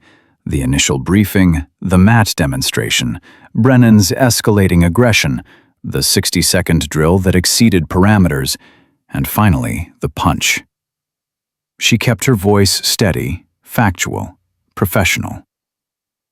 "At what point did you feel physically threatened?" Phillips asked. When Lieutenant Brennan deviated from stated drill parameters and struck me with full force. That was assault, not training. Your response was immediate and highly effective. Where did you learn those specific techniques? DEVGRU Advanced Close Quarters Combat Course, Dam Neck Facility. The response was proportional defensive action designed to neutralize the threat and establish control without causing permanent injury. Phillips nodded. You could have seriously injured Lieutenant Brennan, potentially killed him with those techniques. Why didn't you? Sarah met his eyes. Because the goal wasn't punishment, sir. It was stopping the assault and protecting myself. Once I established control, further force was unnecessary and would have been inappropriate. Even though he'd been systematically harassing and belittling you for 2 days. Even then. Phillips exchanged a glance with Torres. Lieutenant Chen, you're aware that you have grounds to press formal charges against Lieutenant Brennan. Assault, conduct unbecoming, violation of training safety protocols, gender-based discrimination, abuse of authority. We have 40 witnesses. The case is airtight. Yes, sir. Do you wish to press charges? Sarah was quiet for a moment. This was the crossroads. She could destroy Brennan completely, make an example of him, extract justice for every woman who'd ever been dismissed or mocked or assaulted by men who thought rank gave them impunity. What happens if I don't press charges? She asked. He still faces administrative action, Torres said. Relieved of training duties immediately. Formal reprimand in his service jacket. Probably forced resignation within 90 days. His career is effectively over either way. And if I do press charges? Court-martial, Phillips said. Public trial, national media attention. You become the face of integration, whether you want that or not. Every talk show, every newspaper, every politician with an opinion about women in combat will use your story as ammunition. Sarah closed her eyes. She'd joined the SEALs to serve, not to be a symbol. She'd proven herself in the dark places where the work actually mattered, where bullets didn't care about your gender and enemies didn't pause to debate policy. I don't want to press charges, she said quietly. Torres frowned. Lieutenant, you have every right. I know my rights, Master Chief. But a court-martial makes this about me and him. It becomes a spectacle. What I want is for this to be about the system that enabled him. She looked at Phillips. Sir, instead of charges against Brennan, I want mandatory bias training for all Special Operations training cadre. I want anonymous feedback systems for students to report harassment. I want oversight on training environments so this never happens to anyone else. Phillips studied her face. You're willing to let him walk away? He's not walking away. His career is over. His reputation is destroyed. And 40 SEAL operators just learned a lesson they'll never forget. That's not nothing. Sarah's voice strengthened. But one man's punishment doesn't fix the culture. I want systemic change. I want the next woman who goes through integration to be judged on her performance, not her plumbing. That matters more than my personal satisfaction." Torres smiled slightly. "You sound like a leader, Lieutenant." "I sound like someone who's tired, Master Chief." "Fair enough." Phillips shut off the recorder. "I'll forward your recommendations to Admiral Carson. Between your request and my report, we'll push for the institutional changes. Brennan will receive his administrative punishment, and Lieutenant Chen, thank you for your service and your restraint." After Phillips left, Torres sat down beside her. "You know you don't have to be the bigger person every time, right?" he said quietly. "Yes, Master Chief. You could burn Brennan to the ground and no one would blame you." "I know. But you won't, because you're thinking 10 moves ahead. You're thinking about the next female SEAL candidate, the one after her, the institutional legacy." Torres shook his head. "That's officer thinking, strategic thinking. It's also the loneliest kind of thinking." Sarah lowered the ice pack. "Can I ask you something, Master Chief? Off the record?" "Shoot." "Did you know I'd have to defend myself physically? Is that why you let Brennan push this far?" Torres was quiet for a long moment. "Honestly, I hoped it wouldn't come to that." I hoped Brennan would be professional, that the other operators would step in, that the evaluation could happen without violence. But did I know it might happen? Yeah, I knew. And you let it play out anyway. I let it play out because 40 SEAL operators needed to see proof. Not studies, not statistics, not politically correct briefings. They needed to see with their own eyes that a female operator could meet the standard and defend herself when challenged. Torres met her gaze.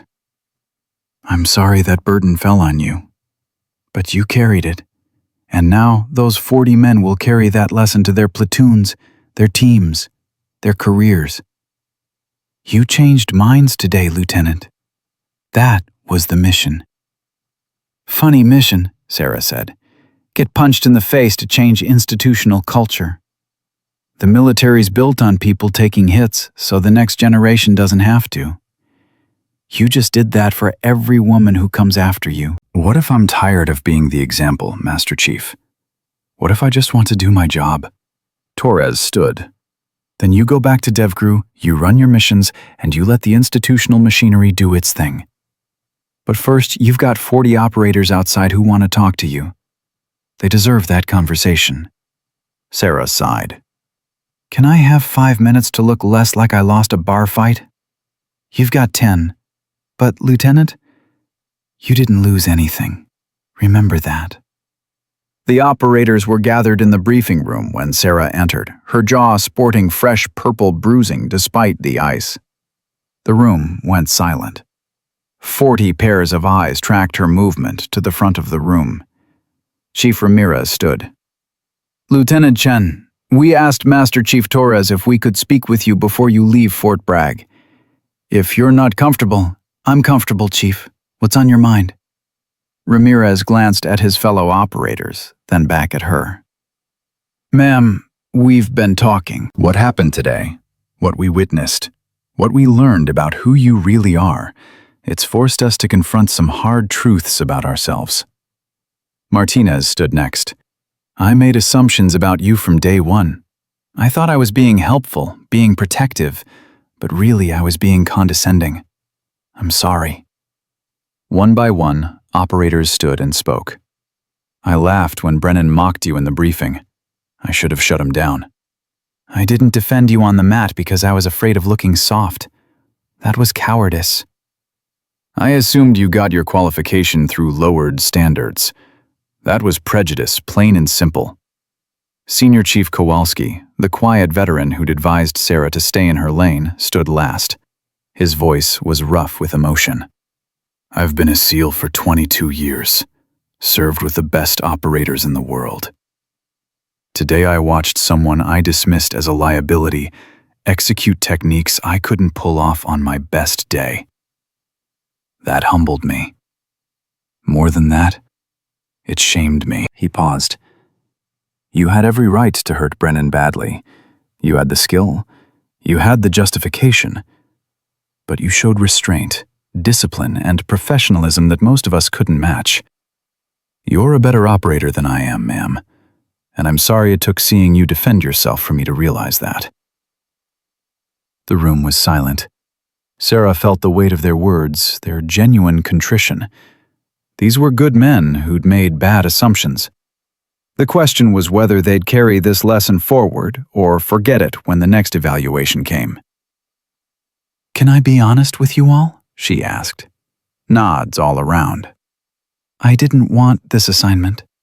Master Chief Torres asked me to come here for an evaluation, and I said no 3 times. I didn't want to be the test case, the example, the symbol. I wanted to do my job with my team where I'd already proven myself." She paused. But I came anyway, because I remembered what it was like going through BUD/S, knowing that half the instructors thought I didn't belong, that every mistake would be used as evidence that women couldn't hack it. I didn't want the next female candidate to face that alone. Martinez spoke up. For what it's worth, ma'am, you proved more than capability. You proved character. Brennan tried everything to break you: humiliation, isolation, physical assault, and you never lost your professionalism. That's not about gender. That's about being a warrior. I appreciate that, but here's what I need you all to understand. Sarah's voice firmed. I'm not exceptional. I'm trained. There's a difference. Every technique I used today, every response, every decision, that came from the same training pipeline available to anyone who meets the standard. The SEAL community has this mystique about operators being superhuman, but we're not. We're just people who've trained harder and longer than most. Ramirez leaned forward. Are you saying other women could do what you did? I'm saying other women already are. They're serving in combat roles across every branch. They're in special forces, rangers, Marine raiders. They're kicking in doors and calling in airstrikes and saving lives. The only difference is visibility and access. You all witnessed my capabilities today because circumstances forced it. How many other qualified women has the community overlooked because they never got that same moment of proof? Silence answered her question. So here's what I'm asking, Sarah continued. Don't make this about me being special. Make this about examining your own assumptions. When the next female candidate shows up, and they will show up, judge them on performance. Give them the same hard training you'd give any candidate, but give them an honest shot. Don't set them up to fail to validate your preconceptions. The standards don't change. They shouldn't change, but access to meeting those standards should be equal. An older SEAL in the back, a Master Chief with gray in his beard, spoke up. What if someone can't meet the standard? Do we just pretend they did for political reasons? No, Sarah said firmly. If someone can't meet the standard, they don't pass. Gender doesn't matter. But failure has to be about actual performance, not artificial barriers. Lieutenant Brennan spent 2 days trying to prove I couldn't hack it, and when I met every challenge, he resorted to assault. That's not maintaining standards. That's protecting ego. The gray-bearded Master Chief nodded slowly. Fair point. Lieutenant, Martinez said, what happens now? You going back to your team? That's the plan. Can I ask what you did to earn that Bronze Star? The one with valor? Sarah hesitated. The operation was still classified, the details sanitized from any public record. But these were cleared operators who'd earned the right to know. Hostage rescue in Syria. High-value American contractor held by ISIS affiliate. Our intelligence was bad. Instead of 4 hostiles, we hit a compound with 14. Firefight went wrong. 2 of my teammates went down in the first 30 seconds. I dragged them both to cover while calling in close air support, then held the position for 8 minutes until the QRF arrived. That's it. No heroics. Just training and stubbornness. That's not just anything, ma'am, Kowalski said quietly. That's combat effectiveness under the worst possible circumstances. It's what any operator would have done. Exactly, Ramirez said. That's the point. You did what any of us would have done, because you're one of us. Took us too long to see that, but we see it now. The door opened. Master Chief Torres stepped in with Commander Phillips. Lieutenant Chen, if you're finished here, Admiral Carson is on video conference. He'd like to speak with you. Sarah turned back to the operators. Thank you all for the conversation. It took courage to admit you were wrong. That's the mark of professionals. Ma'am, Martinez called out as she headed for the door. When you tell your teammates back at Dam Neck about this, about Fort Bragg, tell them not everyone here was like Brennan. Tell them some of us learned something important. Sarah smiled. I'll tell them exactly that. The video conference was brief and direct. Admiral Carson, a 3-star with 35 years of service, appeared on the screen wearing his dress whites. Lieutenant Chen, I've read Master Chief Torres's preliminary report and Commander Phillips's investigation summary. Before we discuss Lieutenant Brennan's fate, I want your assessment. In your professional opinion, is the SEAL community ready for full integration? Sarah chose her words carefully. Sir, the community is ready if leadership makes clear that integration is happening regardless of individual opinions. What I witnessed at Fort Bragg was what happens when bias is allowed to operate unchecked. Most of the operators there were good men who made bad assumptions because no one ever challenged those assumptions. And Lieutenant Brennan? Lieutenant Brennan represents a vocal minority who will never accept integration. But he also represents a warning, sir. If we don't address the cultural resistance proactively, men like him will sabotage the program through 1,000 small cruelties that never quite rise to actionable offenses. Carson nodded. I'm implementing your recommendations. Mandatory bias training for all training cadre, anonymous feedback systems, external oversight on integration exercises. Additionally, Lieutenant Brennan will be offered the opportunity to resign his commission. If he refuses, he'll face an administrative separation board. Sir, if I may, what about the other women who've reported issues with Lieutenant Brennan? The notes in his file? Carson's face hardened. We failed them. We saw the pattern and didn't act decisively. That changes now. I'm directing a comprehensive review of all training commands for similar patterns. Any instructor with multiple complaints will face immediate investigation. Thank you, sir. Don't thank me, Lieutenant. Thank you. You took a hit, literally, to expose a systemic problem. That took courage. Carson paused. I'm also authorizing a commendation for your performance during this evaluation. Your professionalism under extreme circumstances exemplifies the SEAL ethos. With respect, sir, I'd prefer no commendation. This shouldn't be about rewarding me for defending myself. It should be about fixing the system. Carson studied her through the screen. You're thinking strategically. That's good. But the community needs to know that women who meet our standards will be recognized the same way men are. The commendation stands. Dismissed, Lieutenant. Get back to your team. The screen went dark. Torres waited outside the conference room. How'd it go? He's implementing the changes. Brennan's out. Good. You ready to head back to Dam Neck? More than ready, Master Chief. Before you go, one more thing. Torres handed her a folded piece of paper. Chief Ramirez asked me to give you this. Sarah unfolded it. Inside was a simple message.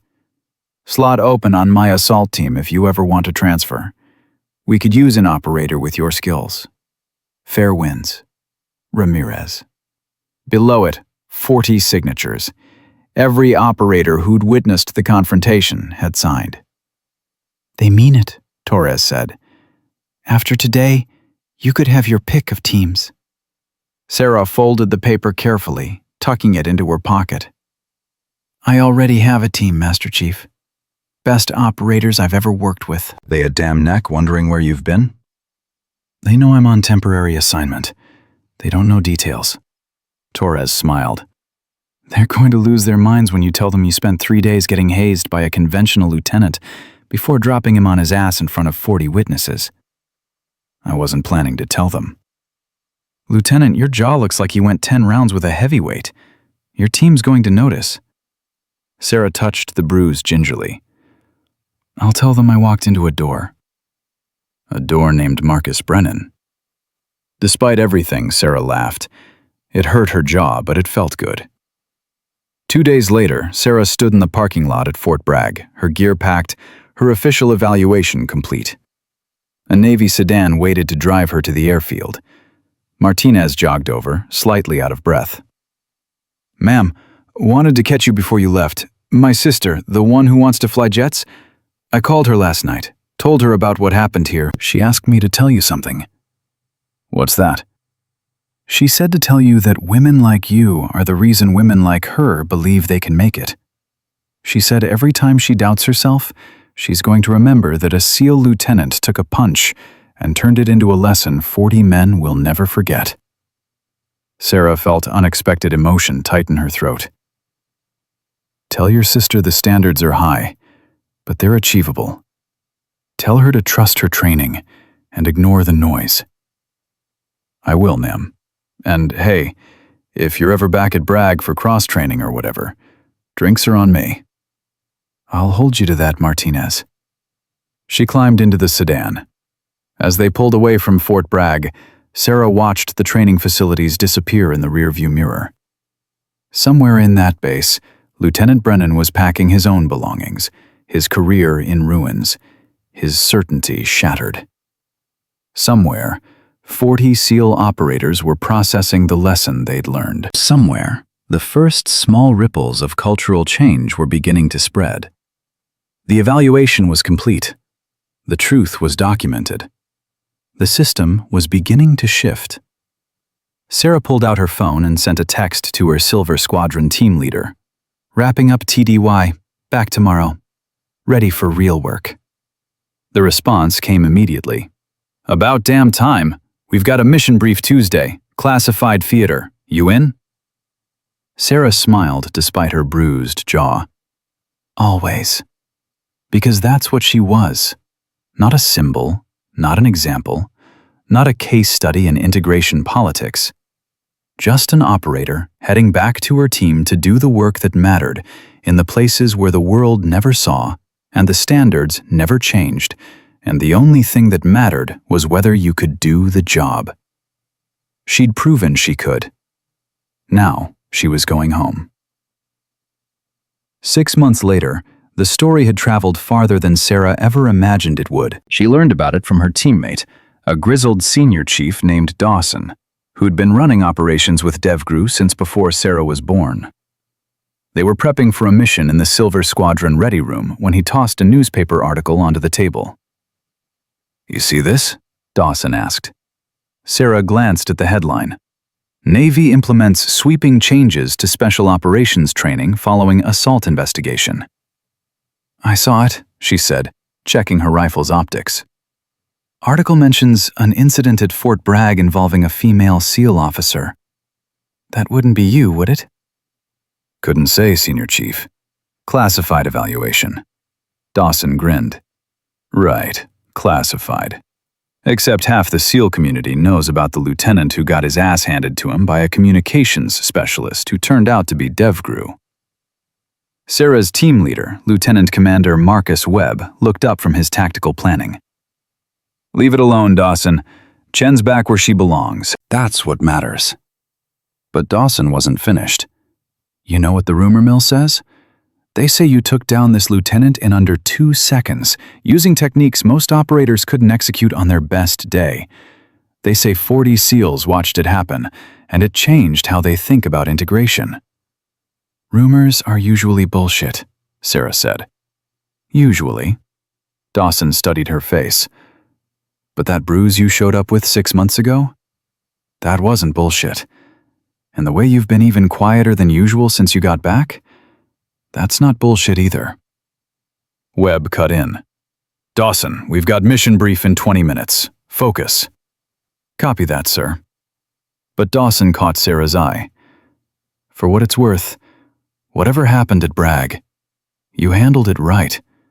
The changes they're implementing, the oversight, the bias training, the feedback systems, that stuff matters. You did good work, Chen. Sarah nodded, not trusting herself to speak. The truth was, she hadn't processed Fort Bragg yet. She'd come back to Damneck, thrown herself into training and operations, and tried to pretend those 3 days hadn't happened. But the bruise had faded slower than she'd wanted, and every time one of her teammates asked about it, she'd felt the weight of everything she couldn't say. The mission that night went perfectly. They hit a compound in an undisclosed location, extracted a high-value target, and were wheels up within 12 minutes. Sarah ran communications, coordinating air assets and ground elements with the precision that made her invaluable to the team. When they landed back at base, Webb pulled her aside. "You good?" he asked. Always, sir. "That's not what I asked. You've been running at about 90% since you got back from wherever Torres sent you. I need my comms specialist at 100. Sarah met his eyes.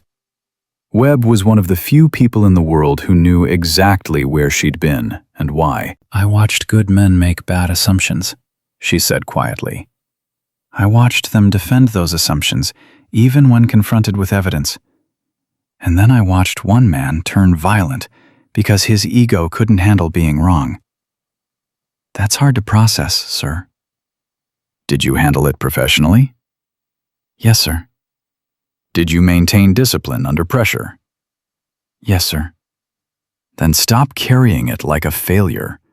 You went into a hostile environment, completed your mission, and came back with the intelligence we needed.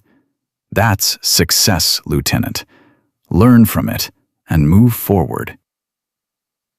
3 weeks later, Sarah got an unexpected email. The sender was listed as S. Martinez, USN. She opened it. Lieutenant Chen, hope this finds you well. Wanted to give you an update on what's happening at Bragg. You remember that conversation we had before you left about my sister wanting to fly jets? She just got accepted to the Naval Academy. When she got the news, first person she called was me. Second thing she said, after screaming about the acceptance, was, "Tell that SEAL lieutenant thank you." Also wanted to let you know Chief Ramirez got promoted to Senior Chief. His first act was implementing a new training protocol based on what happened with you. He calls it assumption checks. Basically, before any training exercise starts, instructors have to state their evaluation criteria publicly and stick to them. No moving goalposts, no subjective nonsense. It's making a difference. The lieutenant, you know who I mean, resigned his commission. Last I heard, he took a contractor job somewhere overseas. Nobody here misses him. Anyway, just thought you should know the ripples are still spreading. Fair winds and following seas. Martinez. Sarah read the email 3 times before responding with a simple, "Congratulations to your sister. Tell her the standards are high, but achievable. Chen." 4 months after that, Master Chief Torres requested a video conference. When his face appeared on her screen, he looked older but satisfied. "Lieutenant Chen, got a minute?" "For you, Master Chief, always." "I'm retiring next month. 30 years in the Navy. Figured it's time to spend some time with grandkids before they forget what I look like." Torres paused. "Before I do, wanted to update you on the Fort Bragg evaluation." Sarah leaned forward. "I'm listening." "The institutional changes are taking hold. We've processed 47 complaints through the new anonymous feedback system. 12 training instructors are under investigation. 3 have been relieved. The culture's shifting, Chen. Slowly, but it's happening. That's good news, Master Chief. It is. But there's something else. Torres's expression grew serious. Remember those 40 operators who witnessed what happened? They've been talking, not gossiping, teaching. Every one of them has brought the lessons from that day into their training responsibilities. Ramirez is running integration seminars.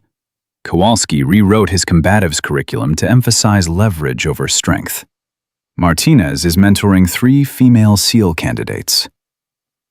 Sarah felt something loosen in her chest. They're paying it forward. More than that, they're becoming advocates, because they saw with their own eyes that their assumptions were wrong, and they had the integrity to admit it. Torres smiled. You know what the real victory was, Lieutenant? Not you taking down Brennan. It was 40 men choosing growth over ego. That's cultural change that'll last decades. What about the women who reported issues with Brennan before me? The ones whose complaints got buried? Admiral Carson personally contacted each of them, apologized on behalf of the institution, offered them opportunities to continue their service if they chose. 3 took him up on it. They're in the pipeline now, getting the fair evaluation they should have gotten years ago. Sarah's throat tightened. That matters, Master Chief. That really matters. It does. And it happened because you were willing to be the example. That took courage, Chen. The kind that doesn't get medals because it's too classified to acknowledge. But I'm acknowledging it now. You changed the trajectory of integration in naval special warfare. That's your legacy. After the call ended, Sarah sat in silence. Legacy. She'd never wanted to be a symbol or a case study. She'd just wanted to do her job. But Torres was right. By enduring Fort Bragg, by maintaining discipline when Brennan lost his, by choosing systemic change over personal revenge, she'd created something bigger than herself. 2 years after Fort Bragg, Sarah was promoted to full lieutenant and given command of her own Silver Squadron assault team. The day she took command, her team gathered for the traditional welcome briefing. I know some of you have heard stories about me, Sarah began. Some of them are probably true. Most are exaggerated. Here's what you need to know. I expect professionalism. I expect competence. And I expect you to judge each other on performance. Not gender, not background, not anything except whether you can do the job. One of her new team members, a young petty officer fresh from BUD/S, raised his hand. Ma'am, is it true you took down a lieutenant at Fort Bragg in under 2 seconds? The rest of the team groaned. Sarah smiled. It was 1.8 seconds, and he hit me first, so it was self-defense. Did it hurt? The petty officer asked. His punch? Yeah. It bruised my jaw for a week. No, ma'am, I meant, did it hurt having to prove yourself like that? Having everyone doubt you until you had to physically defend yourself? The question surprised her with its insight. Sarah considered her answer carefully. It hurt. But you know what hurt more? Watching good operators make assumptions that limited their own effectiveness. Watching a decorated officer destroy his career because he couldn't accept that his worldview was wrong. That hurt, because it was wasteful. We can't afford to waste talent or potential based on bias. The threats we face don't care about our internal politics. The petty officer nodded. Understood, ma'am. Good. Now let's talk about next week's operation. We've got a high-value target in Syria, complex approach, tight timeline. I need everyone at 100%. Questions? Her team leaned in, ready to work, ready to trust. Because she'd earned it the same way every leader earned it, through competence, consistency, and character. 5 years after Fort Bragg, Sarah attended a change of command ceremony at Coronado. The outgoing commander was Senior Chief Ramirez, now promoted to Master Chief and moving to a fleet leadership position. The incoming commander was the first woman to lead a SEAL training command. During the reception afterward, Ramirez found Sarah. "Lieutenant Commander Chen," he said formally, then grinned. "Look at us. Both got promoted since that mess at Bragg." Congratulations on Master Chief. Well deserved. "Thanks. Listen, I wanted to tell you something." Ramirez lowered his voice. "You remember that day on the mat, when Brennan lost it and hit you?" I remember. I should have stepped in sooner. Should have shut him down before it got to that point. That failure, that moment when I chose silence over action, it's haunted me for 5 years. Chief, Master Chief, you couldn't have known he'd actually strike me. But I knew he was wrong. I knew he was abusing his authority, and I stayed quiet because it was easier than confronting a superior officer. Ramirez met her eyes. I've spent 5 years making sure I never make that mistake again. When I see bias, I call it out. When I see harassment, I shut it down. When I see someone being treated unfairly, I intervene. Because I learned from you that silence in the face of wrong is complicity." Sarah touched his arm. Then something good came from it. Something great came from it. The woman taking command here? She's one of the SEAL candidates Martinez mentored. She went through BUD/S 2 years ago and graduated top of her class. When she got her trident, she told me the only reason she had the courage to try was because she'd heard about a SEAL lieutenant who proved women belonged in the teams. She meant you, Chen. I just did my job, Master Chief. No. You did everyone's job better than they were doing it, while taking abuse most of us couldn't handle. And you did it with grace. That's not just doing your job. That's leadership. 8 years after Fort Bragg, Master Chief Torres passed away from cancer. Sarah flew to Virginia for the funeral. The service was packed with operators from every SEAL team, representatives from every special operations unit, and enough brass to fill a battleship. During the reception, an older woman approached Sarah. She was elegant, in her 70s, wearing a simple black dress. Lieutenant Commander Chen, I'm Catherine Torres, Raymond's widow. Mrs. Torres, I'm so sorry for your loss. Your husband was an extraordinary man. He spoke about you often, you know. The evaluation at Fort Bragg, he said it was one of his proudest accomplishments because you showed such courage and integrity under impossible circumstances. Sarah felt tears threaten. He gave me the mission. I just executed it. He gave you an impossible mission, and you somehow made it possible.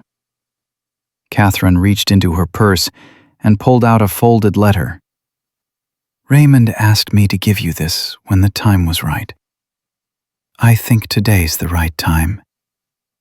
Sarah unfolded the letter. Torres's handwriting was precise, military sharp. Lieutenant Commander Chen, if you're reading this, I'm probably gone. That's okay. I've had a good run, and I'm ready for the next deployment, wherever that takes me.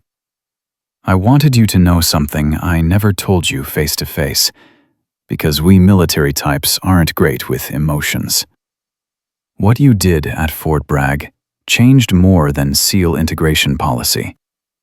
It changed me. I'd been in the teams 30 years when you came to Bragg. I'd seen plenty of bias, plenty of harassment, plenty of good people driven out by toxic leadership. I'd filed reports, made recommendations, tried to work within the system. But I'd also stayed silent more times than I care to admit, because the fight seemed too hard, or the politics too complicated. Watching you maintain discipline when Brennan assaulted you, watching you choose systemic change over personal revenge, That taught me what real courage looks like. It's not the absence of anger or pain. It's the choice to transform that anger and pain into something constructive. Because of you, I spent my last years in service fighting harder for the next generation. Because of you, I stopped accepting incremental change and demanded transformation. Because of you, I remembered why I put on this uniform in the first place. You made me a better Master Chief, Chen. You made me a better man. Thank you for your service. Thank you for your sacrifice. Thank you for showing an old sailor that character matters more than comfort. Fair winds and following seas. Master Chief Raymond Torres. Sarah folded the letter carefully, tears streaming down her face. Catherine Torres handed her a tissue. He meant every word, Catherine said. Raymond died believing the teams would be stronger, better, more effective because of leaders like you. That brought him peace. He deserved better than Fort Bragg, Sarah said. He deserved to see integration succeed without fighting so hard for it. Maybe. But fighting for the right things, that's what gave his life meaning. You gave him that fight, and you fought alongside him. That's not a small thing, Commander. 10 years after Fort Bragg, Sarah was promoted to Commander and assigned to Naval Special Warfare Command Headquarters. Her first day, she walked past a training facility where a class of SEAL candidates was running combatives drills. She stopped to watch. The instructors were running the candidates through defensive techniques, emphasizing leverage and timing over brute strength. The candidates were mixed gender, 8 men and 2 women, and the instructors treated them identically, pushing everyone to their limits, correcting technique without bias. One of the female candidates executed a perfect hip throw on a male opponent twice her size. The instructor nodded approval. Clean execution, Petty Officer Williams. That's how it's done. Size matters less than timing. Everyone see that? Run it again. Sarah watched for 5 more minutes, a small smile on her face. This was normal now. Not remarkable, not controversial, just professional training for professional warriors. As she turned to leave, the senior instructor called out, "Commander on deck!" The candidates and instructors came to attention. Sarah waved them back to work. "As you were, keep training." The senior instructor jogged over. It was Kowalski, now a Master Chief and head combatives instructor. "Commander Chen! Didn't expect to see you here." "Just observing, Master Chief. Your students look sharp." "They're good kids, hungry to learn, willing to work." Kowalski paused. "You know, I use you as an example in every class I teach." "Me?" "Not by name, operational security and all that. But I tell them about an operator who defended herself against an assault using perfect technique and controlled aggression. I tell them that moment taught me leverage beats strength every single time." It's become part of the curriculum. Sarah watched the candidates continuing their drills. The system's changed, hasn't it? It has. Not perfect yet. Probably never will be perfect. But it's better. Way better than 10 years ago. Kowalski's voice softened. "You know what I regret most about Fort Bragg? That I didn't defend you when Brennan was being a bastard. I stood there and watched him abuse his authority, and I told myself it wasn't my business. That shame's driven me to be better every day since." You've more than made up for it, Master Chief. Maybe. But I'll never forget the lesson. Silence in the face of wrong is choosing the wrong side. You taught me that.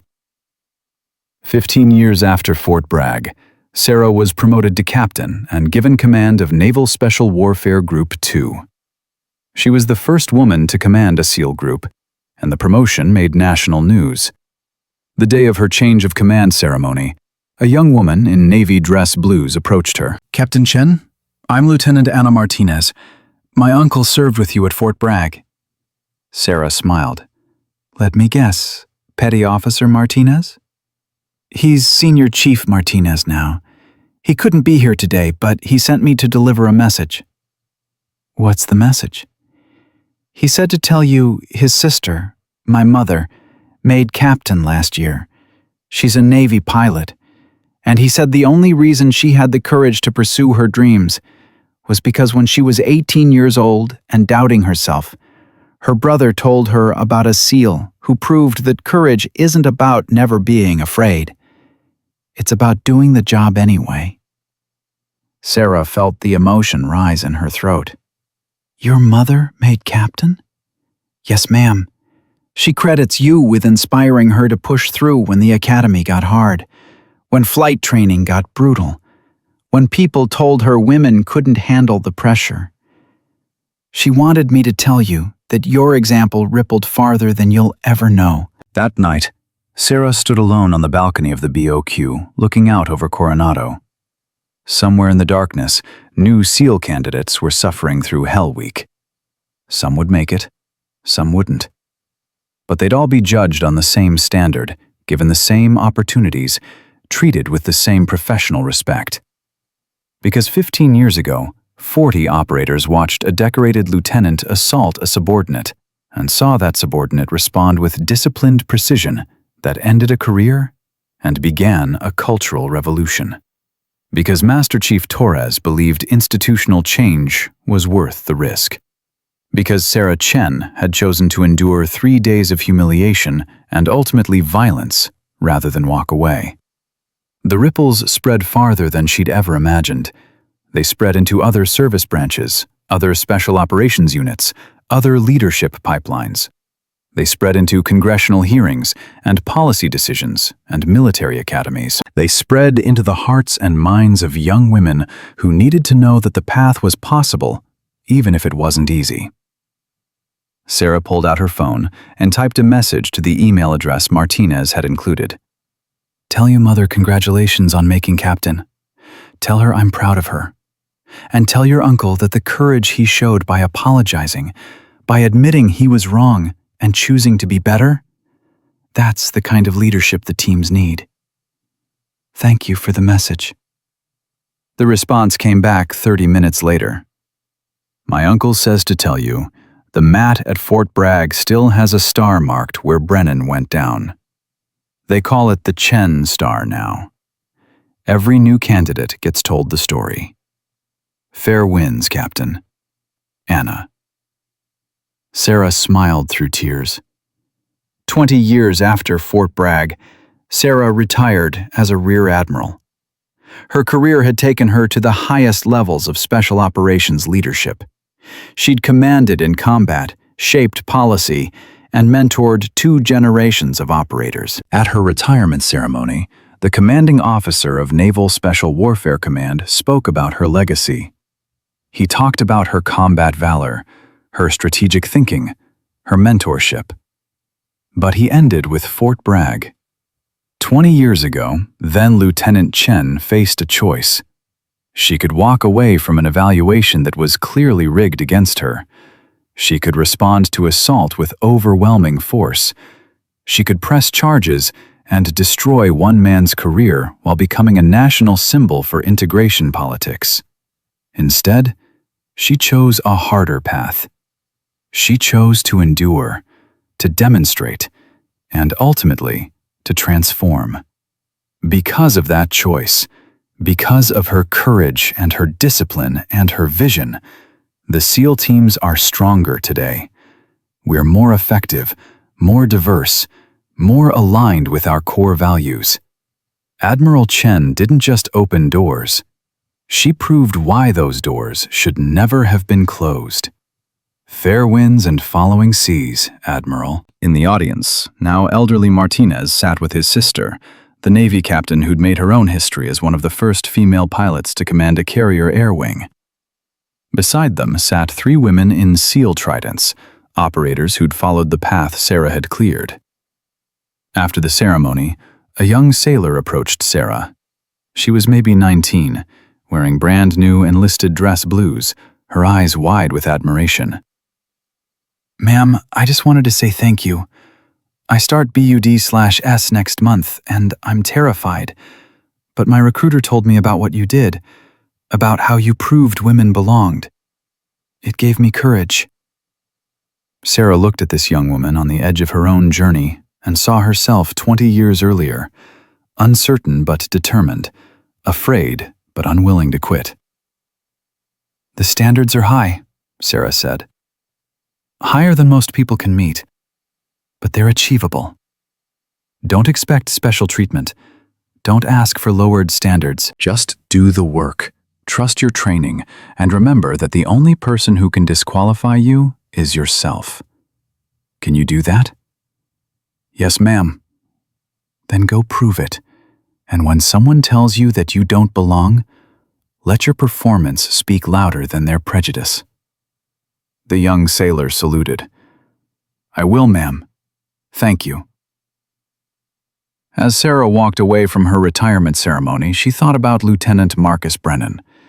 She'd heard through unofficial channels that he'd spent the years after Fort Bragg working security contracts overseas, never quite finding his place again after the Navy. Part of her felt pity for a man who'd destroyed his own career through ego and bias. But mostly, she felt grateful. Because Brennan's assault had forced a confrontation that exposed systemic failures the institution could no longer ignore.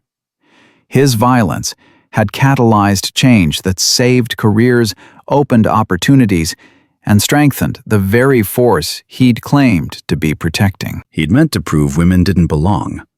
Instead, he'd proven exactly the opposite.